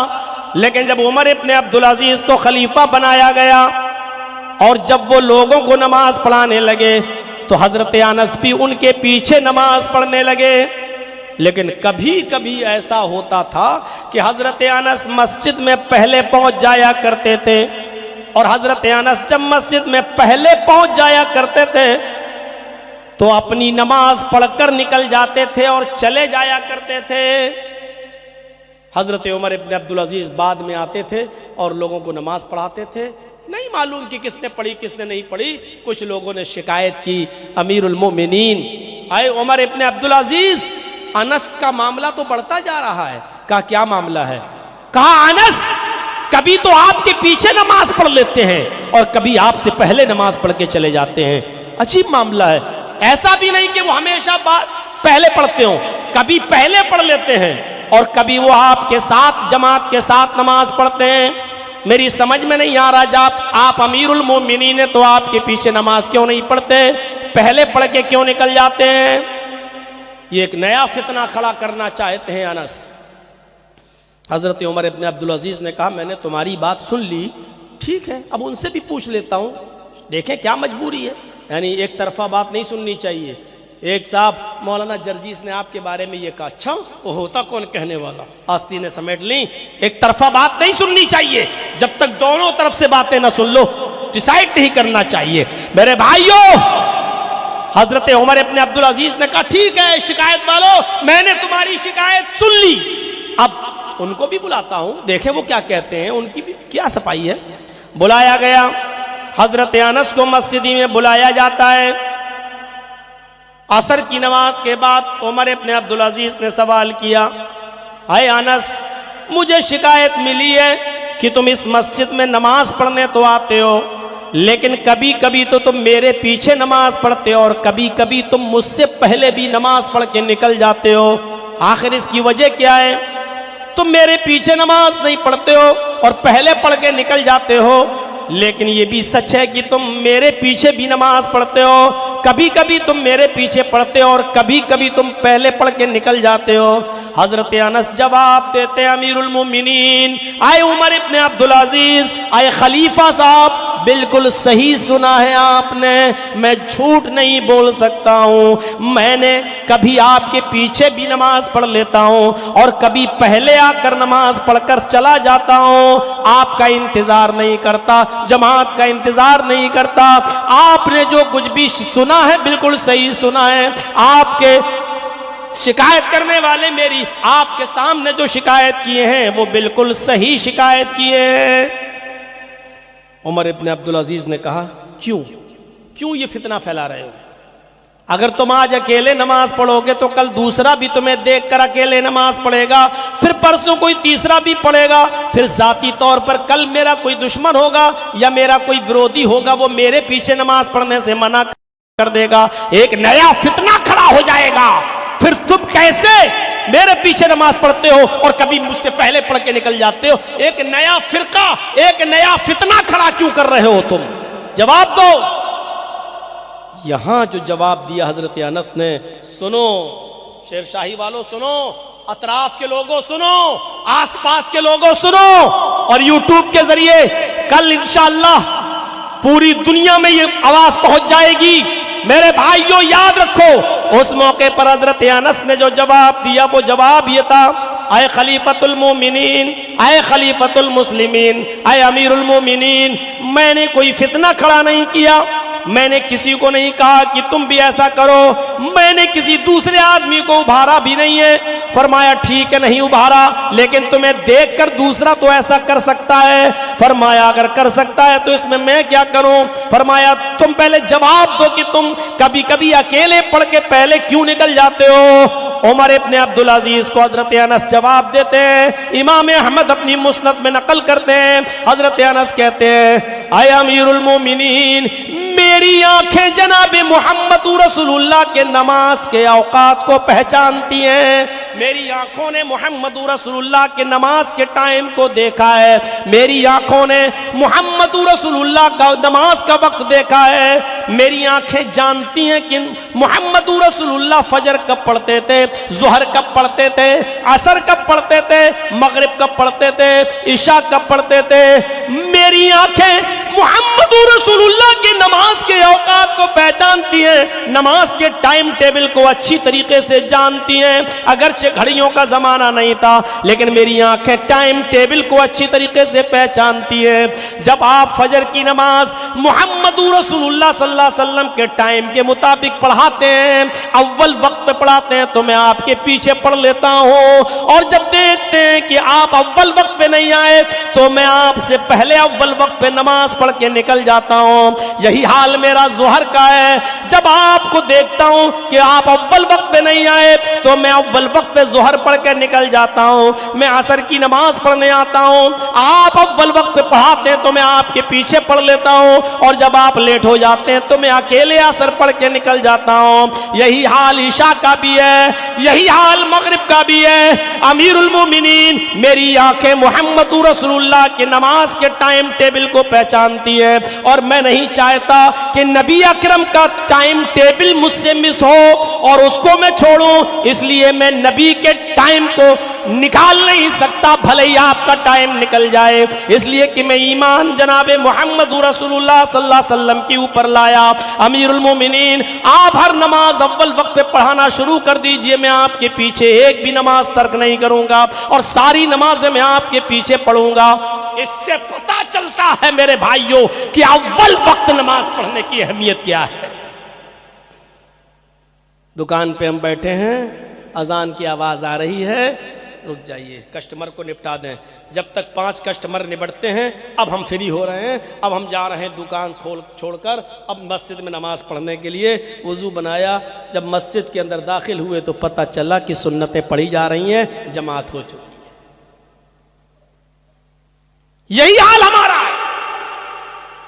ابھی تک ہم اذان کے مقصد کو نہیں سمجھ پائے۔ اذان کس لیے ہوتی ہے؟ ابھی کسی کو کھڑا کر کے پوچھو کہ اذان کس لیے ہوتی ہے، بھی کھڑا ہو کے کہے گا نماز کے لیے۔ یہی سمجھا ہے اس نے۔ میرے بھائی، نماز کے لیے اگر اذان ہوتی تو ڈائریکٹ یہ ہوتا حیا علی الصلاۃ، آؤ نماز کے لیے۔ حیا علی الصلاۃ تو بہت بعد میں کہا جا رہا ہے، پہلے تو یہ جملہ ادا کیا جا رہا ہے، اللہ اکبر اللہ اکبر۔ یہ اللہ اکبر کا نماز سے کیا تعلق ہے؟ کوئی ہے سوچے گا؟ یہ اللہ اکبر کا نماز سے کیا کنیکشن ہے؟ اس کا مطلب یہ ہے، اے کسان اگر تو کھیتی کر رہا ہے، اے ڈاکٹر اگر تو کلینک پہ بیٹھا ہے، اے سرجن اگر تو آپریشن کر رہا ہے، اے شاپ والے اگر تو اپنی شاپ پر بیٹھ کر دکانداری کر رہا ہے، کوئی چیز خرید رہا اور بیچ رہا ہے، اے بزنس کرنے والے تو اپنی بزنس سے جڑا ہے، اللہ سب سے بڑا ہے، اللہ اکبر اللہ اکبر، اللہ تیرے کھیت سے بڑا ہے، اللہ تیری دکان سے بڑا ہے، اللہ تیرے ہاسپٹل سے بڑا ہے، اللہ تیری کلینک سے بڑا ہے، اللہ تیری دکان سے بڑا ہے، اللہ تیرے کسٹمر سے بڑا ہے۔ اگر تو اللہ کو بڑا مانتا ہے، سب کو اسی حال میں چھوڑ دے اور مسجد کی طرف چلا جا۔ اگر تو اللہ کو سب سے بڑا مانتا ہے تو ابھی جا۔ جس نے اپنے کسٹمر کو نپٹایا، جس نے اپنے مریضوں کو نپٹایا، جس نے اپنے کھیت کا کام پورا کرنے کے بعد نماز پڑھنے آیا اور پھر وہ مسجد میں آیا، اب اس نے نماز پڑھی تو جماعت نکل گئی، اس کا مطلب یہ ہے کہ اس نے اپنے کھیت کو بڑا جانا، اس نے اپنے ہاسپٹل کو بڑا مانا، اس نے اپنی دکان کو بڑا جانا، اس نے اپنے بزنس کو اور اپنے کاروبار کو بڑا جانا، اس نے اللہ کو بڑا ہی نہیں جانا۔ میرے پیارے ساتھیو، یہ ہے اللہ اکبر اللہ اکبر کا مطلب۔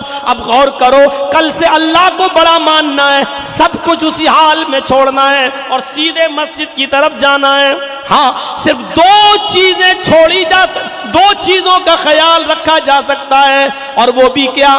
اگر آپ کو اسی موقع پر قضاء حاجت کی ضرورت ہے، پیشاب یا پائخانے کی ضرورت ہے، تو اذان ہونے کے بعد بھی پہلے آپ اس سے فارغ ہوں گے، پہلے آپ لیٹرین کے لیے جائیں گے، پہلے آپ پیشاب کرنے کے لیے جائیں گے۔ وہاں جانے کے بعد آپ کو دقت ہو گئی، لیٹرین کرنے میں 10-15 منٹ لگ گئے، آپ کو قبض کی شکایت ہے، دیر سے آپ فارغ ہوئے، وضو بناتے بناتے جماعت چلی گئی، تو اب تمہارے اوپر کوئی گناہ نہیں ہے، اس لیے کہ یہ حکم اللہ کے نبی نے ایکسٹرا الگ سے دیا ہے کہ تم قضاء حاجت سے پہلے فارغ ہو جاؤ اور اس کے بعد میں تم نماز پڑھنے جاؤ۔ جماعت ملتی ہے تو پڑھ لو، چھوٹتی ہے تو بعد میں ادا کر لو، اب آپ کو کوئی گناہ نہیں پڑے گا۔ دوسری چیز یہ ہے کہ آپ کی بیوی نے، آپ کی بیٹی نے، آپ کی بہن نے آپ کے سامنے کھانا رکھ دیا ہے، اور جیسی کھانا آپ کے سامنے آیا، آپ نے چاول بھات دال سبزی روٹی جیسی دسترخوان پہ لگی ہے، اور ایسی آواز آتی ہے اللہ اکبر اللہ اکبر، تو اب آپ کھانا چھوڑ کر مت جاؤ، اس وقت تم کھانا کھا لو، پیٹ بھر کر کھانا کھاؤ۔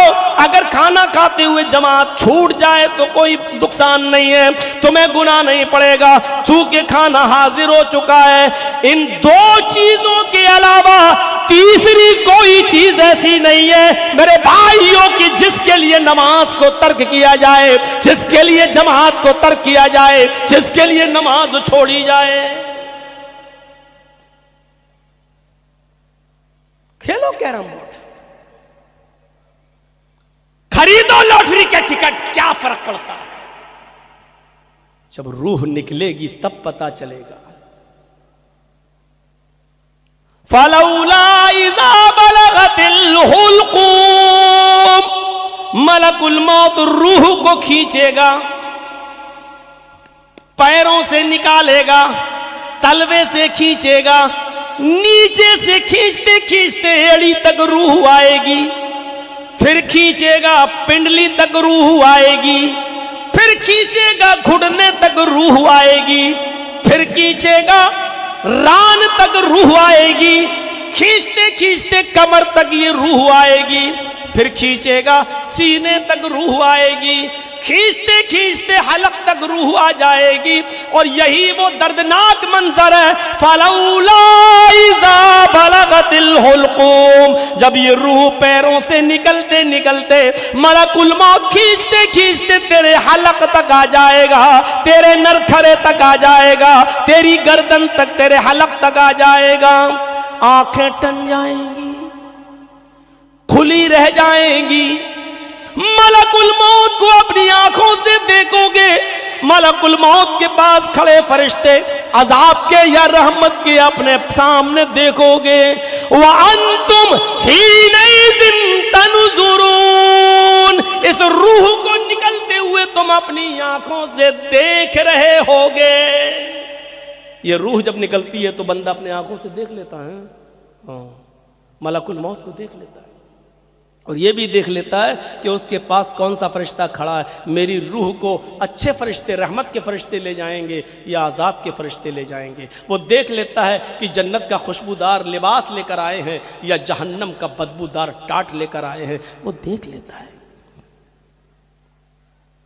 میں نے زندگی میں صرف ایک ہی موت دیکھی ہے قریب سے، اور وہ بھی اپنے فادر کی، اپنے ابو کی، ہاسپٹل کے موقع پر۔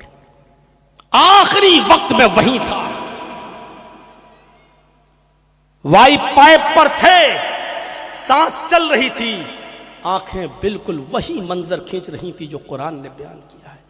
ایک عالم کے لیے اس وقت قرآن کو سمجھنا بڑا آسان ہوتا ہے، ایک جاہل آدمی کیا جانے آنکھیں ٹن رہی تو کیوں، وہ تو جانے کھل گئی، نہیں کھلتی کیوں ہے، ایسے دیکھتا کیوں ہے، آنکھیں ایسے کیوں ہوتی ہیں، پھٹی کی پھٹی کیسے رہ جاتی ہیں، اس لیے کہ وہ روح کو نکلتے ہوئے اپنی آنکھوں سے دیکھتا ہے۔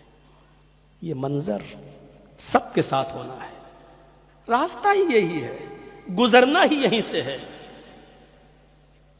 دو راستے ہیں ہی نہیں، ہمیں جانا ہی اسی راستے سے ہے۔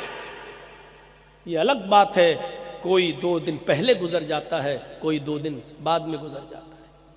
دیکھیں کیا امید تھی، علی پور میں جلسہ تھا، آگے آگے رہتے تھے آپ ہی کے شیر شاہی مدرسے کے ذمہ دار عبد القادر صاحب، مولانا صاحب میرے گھر چلیے، ہمارے بچے بھی آپ سے ملنا چاہتے ہیں، زبردستی بیچارے ہاتھ پکڑ کے اپنے گھر لے گئے، چائے پلائے۔ دوسرے دن جب جلسہ ختم ہوا، اپنے ہاتھ سے بیچاروں نے نذرانہ دیا، تحفہ دیا، پکڑایا، ہنستے ہیں، کھلکھلاتے ہیں، دعا کیجئے گا مولانا شیر شاہی میں بھی رہوں گا انشاءاللہ، آپ انشاءاللہ ہم آپ کو لے کے چلیں گے۔ شیر شاہی کے جلسے کی بات انہوں نے وہاں ہم سے کہی ہے، مصطفیٰ صاحب کے گھر پر بیٹھ کر، کہ ہم آپ کو لے کے چلیں گے، کوئی تکلیف نہیں ہوگی، ہمارے ساتھ چلیے گا۔ امید تھی کہ علی پور کے جلسے کے بعد شیر شاہی کا جلسہ وہ نہیں دیکھ پائیں گے، چلے گئے اس دنیا سے۔ اللہ رب العالمین ان کی قبر کو نور سے بھر دے، اللہ ان کو غریق رحمت فرمائے، اللہ ان کی بخشش فرمائے۔ اللہم اغفر لہ وارحمہ وعافہ واعف عنہ واکرم نزلہ ووسع مدخلہ واغسلہ بالماء والثلج والبرد۔ میرے پیارے ساتھیوں، دعائیں کرنا چاہیے اس بزرگ کے لیے۔ میں بتانا یہ چاہتا ہوں کہ کون جانتا ہے کیا لکھا، تو وَأَقِمِ الصَّلَاةَ، نماز قائم کیجئے، قیام کرنا ہے، اپنے وقت پر پڑھنا ہے۔ نماز اذان ہوتے ہی آپ کو مسجد کی تیاری کرنا ہے، اب آپ کو کیرم بورڈ نہیں کھیلنا ہے، اب آپ کو India Pakistan, India Australia, India Bangladesh کا میچ نہیں دیکھنا ہے، سب 2 اوور رہ گئے، اس کو دیکھ لیں۔ جہاں 2 اوور دیکھنے کے چکر میں آپ رہے اور جب تک آپ مسجد میں گئے جماعت ختم، معاف کیجئے گا، ایسا جماعت کو چھوڑنا شریعت نے جائز نہیں بتایا ہے، اس لیے جماعت کا اہتمام کیا جائے اور اول وقت میں نماز پڑھی جائے۔ ان الصلاۃ کانت علی المؤمنین کتابا موقوتا، اور یہ یاد رکھیے گا، نماز میں رخصتی تو ہے، نماز میں سہولت تو ہے، لیکن نماز معاف کسی حال میں نہیں ہے، یہ یاد رکھیے گا۔ اگر آپ کھڑے ہو کر پڑھنے کی طاقت نہیں رکھتے بیماری کی وجہ سے، تو آپ کو بیٹھ کر پڑھنے کی اجازت ہے۔ بیٹھ کے پڑھنے میں بھی دقت ہے تو لیٹ کے پڑھ لو، لیٹ کے پڑھنے میں بھی دقت ہے کروٹ سے پڑھ لو، کروٹ سے بھی دقت ہے تو ٹیک لگا کر صرف زبان ہلا ہلا کے پڑھ لو۔ اگر اس میں بھی دقت ہے وضو بنانے میں تو تیمم کر کے پڑھ لو میرے بھائیوں، اور تیمم کی بھی اجازت ہے، اگر نہیں کر پا رہے ہو، مٹی سے بھی نقصان ہے تو دل میں ہی وضو کی نیت کر لو، لیکن نماز اس حال میں بھی پڑھنا ہے۔ پیشاب کی تھیلی لٹکی ہوئی ہے، پیشاب آپ کو ہو رہا ہے، استنجا نہیں کر پا رہے ہیں، آپ کے نلی پڑی ہوئی ہے، اس حال میں بھی آپ کو نماز پڑھنا ہے، اس لیے کہ یہ آپ کی عذر ہے، یہ آپ کی مجبوری ہے۔ نماز کی حالت میں بھی اگر پیشاب نکل رہا ہے اس تھیلی میں تب بھی کوئی فرق نہیں پڑے گا، لیکن نماز تمہیں اس حال میں بھی پڑھنا ہے۔ بیٹھ کے پڑھو، ٹیک لگا کے پڑھو۔ او نوجوانوں ذرا سوچو پیشاب کی نلی لگی ہے پھر بھی پڑھنا ہے، آپریشن ہو چکا ہے، ڈاکٹر نے لیٹرین کا راستہ بدل دیا ہے، کینسر ہو گیا ہے، لیٹرین کا راستہ بدل دیا ہے، یہاں تھیلی لٹکی ہوئی ہے، نماز کا ٹائم ہے، آپ ہوش و حواس میں ہو تب بھی نماز پڑھنا ہے، نماز کسی بھی حال میں معاف نہیں ہے۔ حضرت عمر کا پیٹ پھٹ چکا ہے، کھنجر لگا ہے، دودھ پیتے پیٹ سے نکل جاتا، شہد کھاتے پیٹ سے نکل جاتا، پانی پیتے پیٹ سے نکل جاتا۔ کسی نے کہا آپ کی فجر کی نماز ابھی ادا نہیں ہوئی، اسی وقت پانی منگایا، وضو کیا اور کھڑے ہو کے نماز پڑھی اور فرمایا لوگوں اگر کسی کا پیٹ پھٹ جائے، کھانا پیٹ سے نکلنے لگے، پانی پیٹ سے نکلنے لگے، دودھ بھی پیٹ سے نکلنے لگے، دوا کھا رہا ہے منہ سے پیٹ سے نکلنے لگے، لیکن ہوش ہے، اگر حواس ہے، عقل کام کر رہی ہے تو اس حال میں بھی اس کو نماز پڑھنا پڑے گی۔ اگر اس نے ہوش اور حواس کی حالت میں نماز چھوڑ دی تو لا حظ فی الاسلام لمن ترک الصلاۃ، اس آدمی کا اسلام کے اندر کوئی حصہ نہیں جو اس حال میں نماز چھوڑ دے۔ اس حال میں نماز معاف نہیں، پیٹ پھٹ جائے نماز معاف نہیں، پیٹ پھٹ جائے تو نماز کی رخصت نہیں، پیٹ پھٹ جائے تب بھی نماز پڑھنا ہے۔ تو ہٹے کھٹے تندرستی کی حالت میں نماز کیسے چھوڑی جا سکتی ہے؟ نماز قائم کرنا ہے، پڑھنا ہے۔ ان الصلاۃ تنہی عن الفحشاء والمنکر، نماز تیسری چیز، نماز انسان کو بے شرمی و بے حیائی سے، کھلی ہوئی اور چھپی ہوئی برائیوں سے روکتی ہے۔ اس پر زیادہ تبصرہ نہیں کروں گا، صرف اتنا کروں گا کہ کسی آدمی کو اگر یہ معلوم کرنا ہے کہ ہماری نمازیں قبول ہو رہی ہیں یا نہیں ہو رہی ہیں، ویسے تو اللہ ہی بہتر جانتا ہے کس کی عبادت قبول کس کی نہیں، لیکن کچھ چیزیں ہوتی ہیں جو بندوں کو بتائی گئی ہیں۔ بتایا گیا ہے کہ اے نمازیو اپنی نماز پر غور کرو، تم نماز پڑھتے ہو برائیوں سے بچ رہے ہو یا نہیں، تمہاری نمازیں قبول ہو رہی یا نہیں، اس کا پتہ کیسے لگایا جا سکتا ہے؟ اس کا پتہ ایسے لگایا جا سکتا ہے اگر کوئی نماز پڑھنے کے بعد تقویٰ اختیار کرتا ہے، نماز پڑھنے کے بعد پرہیزگاری اس کے اندر آتی ہے، نماز پڑھنے کے بعد حلال و حرام کا خیال رکھتا ہے، نماز پڑھنے کے بعد سود اور بیاج سے بچا ہوا ہے، نماز پڑھنے کے بعد کسی کا حق نہیں مار رہا ہے، نماز پڑھنے کے بعد امانت داری اس کے اندر آئی ہوئی ہے اور وہ بالکل گناہوں سے بچا ہوا ہے، تو وہ سمجھ لے کہ اللہ کے ہاں ہماری نماز انشاءاللہ قبول ہو رہی ہوگی۔ اور اگر نماز بھی پڑھ رہا ہے، سود بھی کھا رہا ہے، نماز بھی پڑھ رہا ہے، چوری بھی کر رہا ہے، نماز بھی پڑھ رہا ہے، لاٹری کا ٹکٹ بھی خرید رہا ہے، نماز بھی پڑھ رہا ہے، میکینک کی دکان پر بیٹھ کر ڈپلیکیٹ پارٹس کو ڈال کر اوریجنل پارٹس کا پیسہ لے رہا ہے، نماز بھی پڑھ رہا ہے، لوگوں کو دھوکہ بھی دے رہا ہے، نماز بھی پڑھ رہا ہے اور دودھ میں پانی ملا کر بھی بیچ رہا ہے، نماز بھی پڑھ رہا ہے، اصلی مال کے ساتھ ڈپلیکیٹ مال کی ملاوٹ کر کے بھی بیچ رہا ہے، نماز بھی پڑھ رہا ہے، اپنی بیٹی اور بہن کا حق بھی مار کے کھا رہا ہے، نماز بھی پڑھ رہا ہے، اپنے بیٹوں کو وراثت میں حق دے کر اپنی بیٹیوں کی شادی کرا کے بیٹیوں کو وراثت سے محروم کر رہا ہے، نماز بھی پڑھ رہا اور یہ سارے کام کر رہا ہے، تو سمجھ لو کہ اس کی نماز اللہ کی بارگاہ میں قبول نہیں ہو رہی ہے، کیونکہ نماز تو انسان کو بے شرمی، بے حیائی، کھلی اور چھپی ہوئی برائیوں سے روکتی ہے۔ یہ انسان غور کرے، ہر نمازی غور کرے کہ نماز پڑھنے کے بعد اس کے اندر کتنا تقویٰ پیدا ہوا۔ ایک صحابی ایمان لائے، بڑے غریب، بہت ہی غریب، اور اسلام لائے۔ اسلام لانے کے بعد اللہ کے رسول سے ہاتھ ملایا، اشہد ان لا الہ الا اللہ واشہد ان محمدًا عبدہ ورسولہ۔ کہا اللہ کے نبی اب کیا کروں؟ آپ نے کہا جاؤ نماز پڑھو۔ اب وہ 5 وقت کا نمازی بن گیا۔ جیسے اس نے نماز پڑھنا شروع کی، اس کی اونٹوں کی ریوڑ ہو گئی، بکریوں کی لائن لگ گئی، اس کی کھیتی باڑی بڑھ گئی، اس کے پاس دولت اناپ شناپ آنے لگی، پیسہ ہی پیسہ۔ وہ اللہ کے نبی کے پاس آیا اور کہنے لگا، اللہ کے نبی غضب ہو گیا۔ کہا کیا ہوا؟ کہ جب سے میں نے نمازیں پڑھنا شروع کی یہ چیزیں میرے پاس آنے لگیں۔ اے اللہ کے رسول، اونٹوں کی لائن لگ گئی، بکریوں کا ریوڑ تیار ہو گیا، کھیتی باڑی ہمارے پاس ہو گئی، ہمارے پاس دولت کا انبار لگ گیا۔ اے اللہ کے رسول، مجھے یہ سب نہیں چاہیے۔ آپ نے کہا ہے، اور ہم یہ پوچھتے ہیں مولانا صاحب اتنی نمازیں پڑھتے پھر بھی اللہ برکت نہیں دے رہا ہے۔ سوچ دیکھیے وہ کیا کہہ رہے ہیں کہ اللہ کے رسول یہ سب نہیں چاہیے۔ آپ نے کہا کیوں؟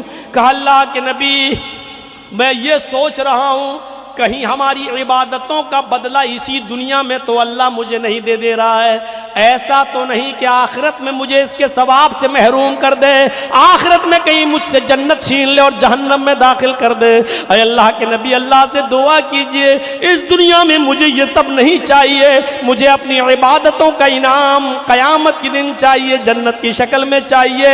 غور کیجئے میرے بھائیوں، ان کی سوچ کیا تھی اور ہماری سوچ کیا ہے؟ ہماری سوچیں بدل گئیں اور ان کی سوچیں کیا تھی؟ تو ان الصلاۃ تنہی عن الفحشاء والمنکر، نماز انسان کو بے شرمی و بے حیائی سے روک دیتی ہے۔ اور چوتھی چیز کی طرف آ جائیے، وَلَذِكْرُ اللَّهِ اکبر، اللہ کا ذکر بہت بڑی چیز ہے۔ میرے بھائیوں، اٹھتے بیٹھتے چلتے پھرتے آپ اپنی زبان سے کچھ نہ کچھ پڑھتے رہیے، اللہ کا ذکر کرتے رہیے، اپنی زبان کو خالی مت رکھیے۔ کیا کرتے ہو؟ اس کی برائی، اس کی برائی، اس سے بہتر ہے کہ سبحان اللہ پڑھ لو، اس سے بہتر ہے کہ الحمدللہ پڑھ لو۔ زمین و آسمان بھر دیتا ہے یہ سبحان اللہ الحمدللہ۔ آپ کو معلوم ہے لا الہ الا اللہ کتنا بڑا ورد ہے؟ اللہ کے نبی فرماتے ہیں کہ لا الہ الا اللہ کو ترازو کے ایک پلڑے پہ رکھ دیا جائے اور پوری دنیا کو، زمین و آسمان کو دوسرے پلڑے پہ رکھ دیا جائے اور ترازو اٹھائی جائے تو لا الہ الا اللہ کا پلڑا جھک جائے گا اور زمین و آسمان کا پلڑا اٹھ جائے گا۔ غور کرو کتنی بڑی، کتنی وزنی، کتنی بھاری عبادت ہے یہ لا الہ الا اللہ۔ ہم معمولی جملہ سمجھتے ہیں لا الہ الا اللہ، لا الہ الا اللہ، ارے یہی تو وہ جملہ ہے جو انسان کو نہ پڑھنے پر جہنمی بنا دیتا ہے، اور یہی تو وہ جملہ ہے جو پڑھنے پر انسان کو جنتی بنا دیتا ہے۔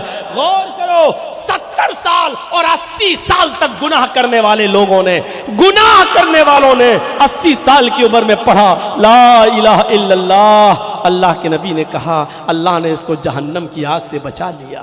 80 سال گناہ کرنے کے بعد اس نے کلمہ پڑھا لا الہ الا اللہ۔ اللہ کے نبی نے حضرت حذیفہ کے آپ نے اسود کے بارے میں سنا، یہودی تھا، یہودی نبی پر ایمان لایا۔ آپ نے کہا کیا کروں؟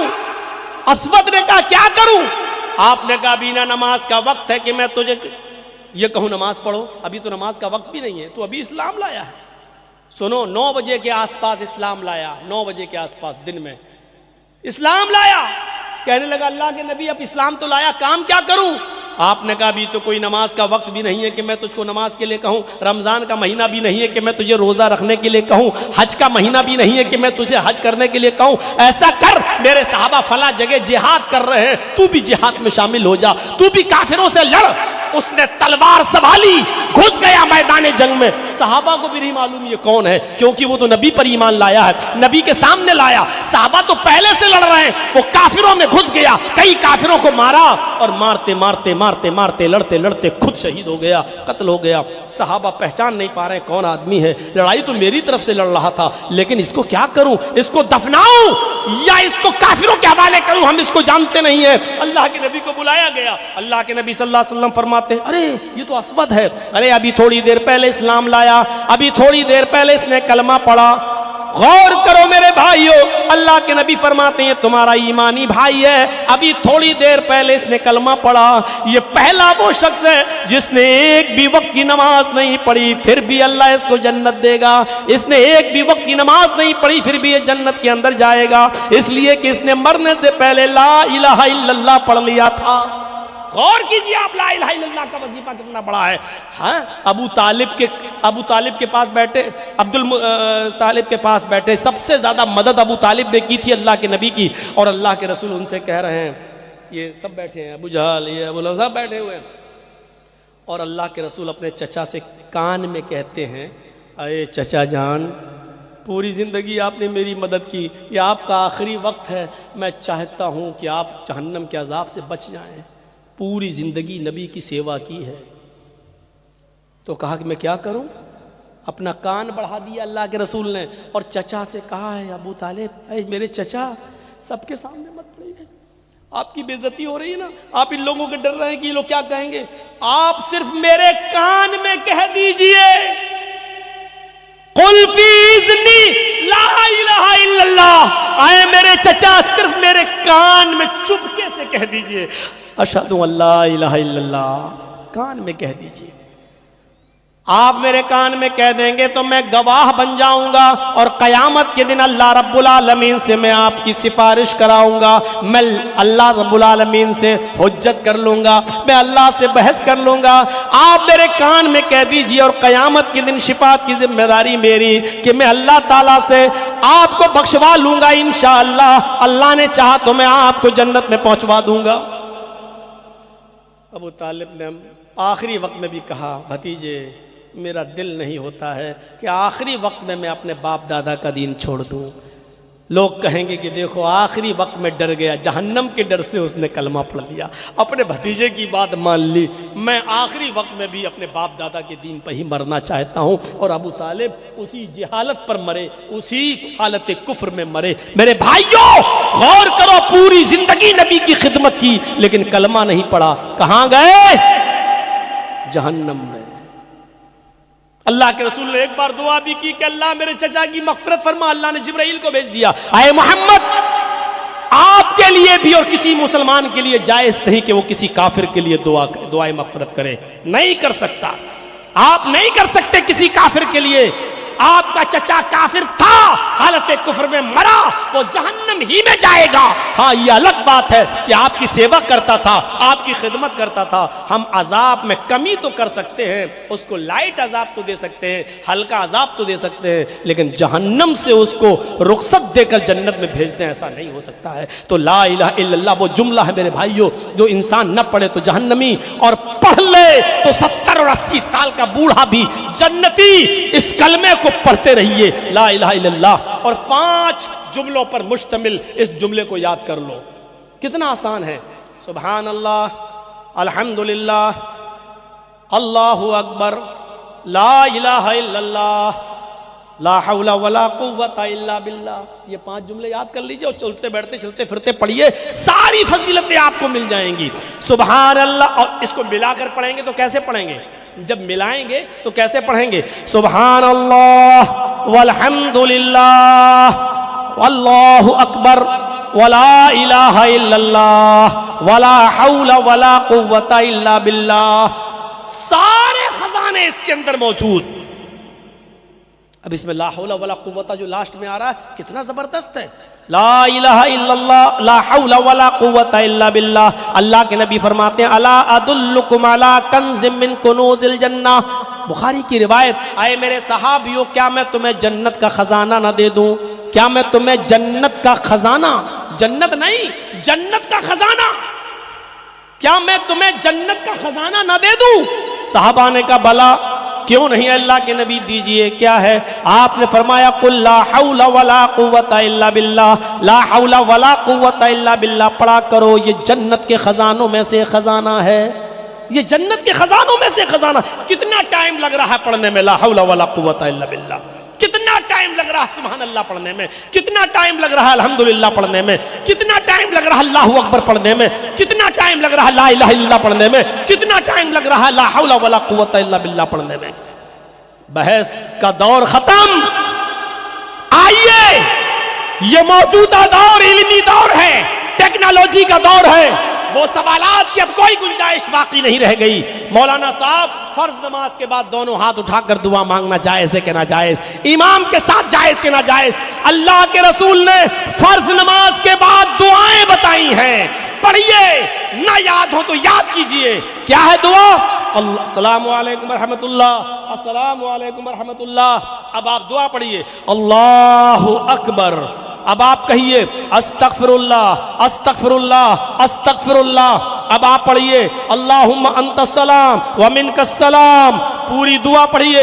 اس کے بعد پڑھیے لا الہ الا اللہ وحدہ لا شریک لہ لہ الملک ولہ الحمد وہو علی کل شیء قدیر۔ پھر پڑھیے لا الہ الا اللہ وحدہ لا شریک لہ لہ الملک ولہ الحمد یحیی و یمیت وہو علی کل شیء قدیر۔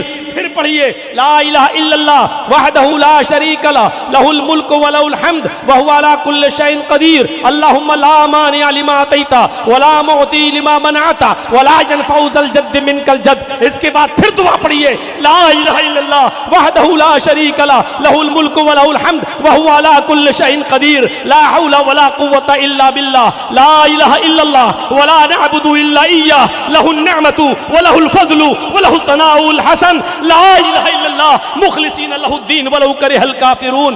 اس کے بعد پڑھیے اللہم اعنی علی ذکرک و شکرک و حسن عبادتک. اس کے بعد پڑھیے اللہ لا الہ الا هو الحی القیوم لا تأخذہ سنۃ ولا نوم پوری آیت الکرسی. اس کے بعد پڑھیے قل هو اللہ احد اللہ الصمد لم یلد پوری سورہ اخلاص. اس کے بعد پڑھیے قل اعوذ برب الفلق. اس کے بعد پڑھیے قل اعوذ برب الناس پوری سورت. اللہ کے نبی فرماتے ہیں جس نے فرض نماز کے بعد اسی جگہ پر بیٹھ کر یہ دعائیں پڑھی اللہ کے فرشتے زمین و آسمان بھر کر جتنے بھی فرشتے ہیں وہ اس آدمی کے لیے دعائیں کرتے رہتے ہیں جس نے یہ دعا پڑھی ہے. اس وقت تک دعا کرتے رہتے ہیں اس آدمی کے لیے جب تک کہ نماز کا دوسرا وقت نہ آ جائے. یعنی ظہر کے بعد یہ دعائیں پڑھ رہا ہے تو عصر تک وہ فرشتے اس کے لیے دعا کرتے ہیں. عصر کے بعد یہ دعا پڑھ رہا ہے تو مغرب تک وہ فرشتے. کتنے فرشتے زمین و آسمان بھر کے کوئی گنتی بتا سکتا ہے؟ ہزاروں نہیں، لاکھوں نہیں، کروڑوں اربوں اور کھربوں فرشتے اس ایک آدمی کے لیے دعا کرتے ہیں جو یہ دعائیں پڑھ رہا ہے. ان دعاؤں کو یاد کریے. لڑائی کب تک لڑتے رہیں گے؟ کب تک جنگ کریں گے؟ کب تک فرض نماز کے بعد ہاتھ اٹھا کر اس مسئلے کو زیر بحث بنائے رہیں گے؟ میرے بھائیو جو دعائیں نبی اکرم سے ثابت ہے اس کو پڑھیے اور یاد کریے. یہ وظیفے بتائے ہیں. اللہ کے نبی نے فرمایا من قرأ آیت الکرسی بعد صلاۃ المکتوبہ لم یمنعہ الا الموت. جو آدم من دخول الجنہ لم یمنعہ من دخول الجنہ الا الموت. اللہ کے نبی فرماتے جس نے فرض نماز کے بعد ہر فرض نماز کے بعد آیت الکرسی پڑھ لی، ایک بار آیت الکرسی پڑھی، ایسے شخص کو جنت میں جانے سے صرف موت روک رہی ہے. لم یمنعہ من دخول الجنہ الا الموت. اس کو جنت میں جانے سے صرف موت روک رہی ہے. ان دعاؤں کو یاد کرو، ان وظیفوں کو یاد کرو تو ولا ذکر اللہ اکبر. اللہ کا ذکر بہت بڑی چیز ہے. اللہ کے ان اذکار کو یاد کرو. اٹھتے بیٹھتے چلتے پھرتے جاگتے سوتے آپ پڑھیے. بستر پہ لیٹنے جائیں تو پڑھیے اے سبحان اللہ الحمدللہ اللہ اکبر 33 بار سبحان اللہ پڑھیے، 33 بار الحمدللہ پڑھیے، 33 بار اللہ اکبر پڑھیے اور آخر میں لا الہ الا اللہ وحدہ لا شریک لہ لہ الملک و لہ الحمد وہو علی کل شیء قدیر پڑھیے. حضرت فاطمہ آئیں کہ اللہ کے رسول چکی چلاتے چلاتے ہاتھوں میں چھالے پڑ گئے، مشکیزہ پانی کا اٹھا کر کمر میں درد ہو گیا. جو خادم جو غلام جنگ سے آئے ہیں آپ کے پاس ان میں سے ایک خادم مجھے دے دو، ایک غلام مجھے دے دو، میرے گھر کا کام کرتا رہے گا. اللہ کے نبی نے فرمایا فاطمہ کیا میں تمہیں اس سے بھی بہتری چیز نہ دے دوں جو تمہاری تھکان کو مٹا دے؟ فرمایا کیا؟ فرمایا فاطمہ جب بستر پہ جایا کرو تو 33 بار سبحان اللہ، 33 بار الحمدللہ اور 34 بار اللہ اکبر پڑھ لیا کرو. یہ تمہارے لیے غلام سے زیادہ بہتر ہوگا. ان وظیفوں کو کون پڑھے گا؟ میرے بھائیوں اپنے بچوں کو بھی تربیت دیجیے، آپ بھی ان وظیفوں کو پڑھیے. یہ میری 4 چیزوں کی وضاحت پر مختصر سی تقریر، انشاءاللہ تفصیلی تقریر کل آپ کے سامنے ہوگی. 11:15 بج چکے ہیں. ہم اللہ سے دعا کرتے ہیں کہ الہ العالمین ہمیں قرآن کی تلاوت کرنے کی توفیق عطا فرما. اے اللہ ہمیں نماز کو قائم کرنے کی توفیق عطا فرما. اے اللہ نماز کے ذریعے ہمیں بے شرمی و بے حیائی کے کاموں سے بچنے کی توفیق عطا فرما اور ہمیں ذکر و اذکار سے ہماری زبان کو تر رکھنے کی ہمیں توفیق عطا فرما. جب تک تو ہمیں زندہ رکھ، اسلام پہ زندہ رکھنا، اور جب ہمارا خاتمہ ہو تو ایمان پر خاتمہ فرمانا. وما علینا الا البلاغ المبین وآخر دعوانا ان الحمدللہ رب العالمین. السلام علیکم ورحمۃ اللہ وبرکاتہ.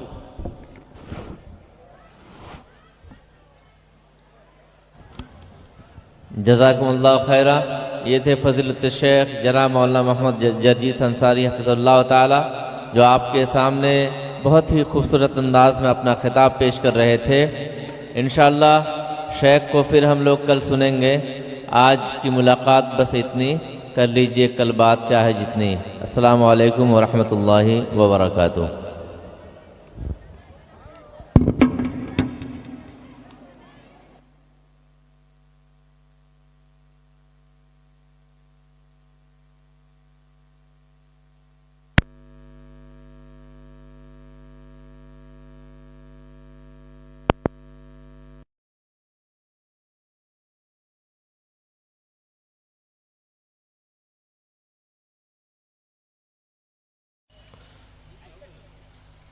ڈاکٹر فرید احمد سلفی ان کا انتقال ہو گیا. میں نے ان کی بیماری کو قریب سے دیکھا. شرک کریں گے تو آپ کے عمل بھی برباد ہو جائیں گے. لا يحبطن عملك، آپ کے عمل بھی رائے گا ہو جائیں گے. لئن اشرکت لا يحبطن عملك، اگر آپ شرک کریں گے تو آپ کے عملوں کو بھی برباد کر دیا جائے گا، آپ کے عمل بھی مٹ جائیں گے. لتکونن من الخاسرین، اور آپ بھی نقصان اٹھانے والوں میں سے ہو جائیں گے.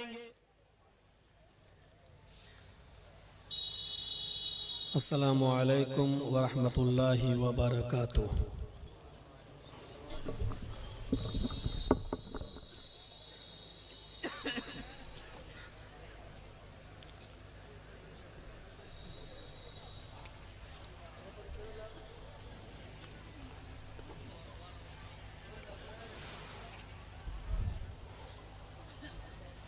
الحمد للہ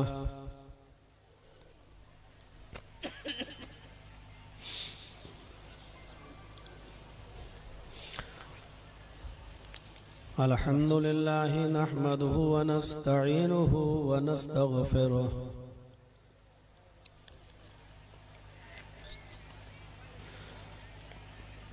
ونعوذ باللہ من شرور انفسنا ومن سیئات اعمالنا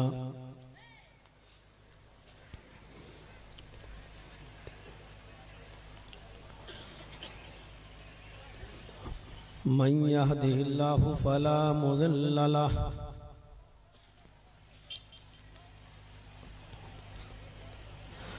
ومن يضلله فلا هادي له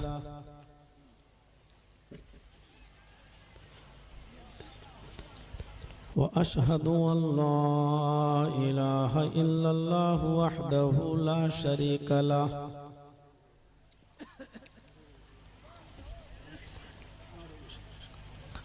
وأشهد أن محمدًا عبده ورسوله.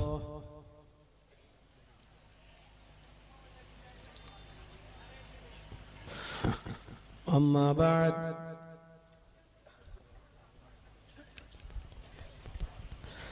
فإن خير الحديث كتاب الله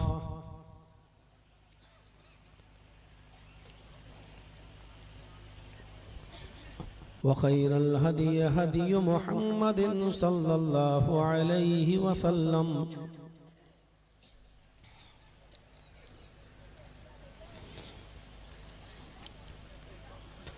وشر الأمور محدثاتها وكل محدثة بدعة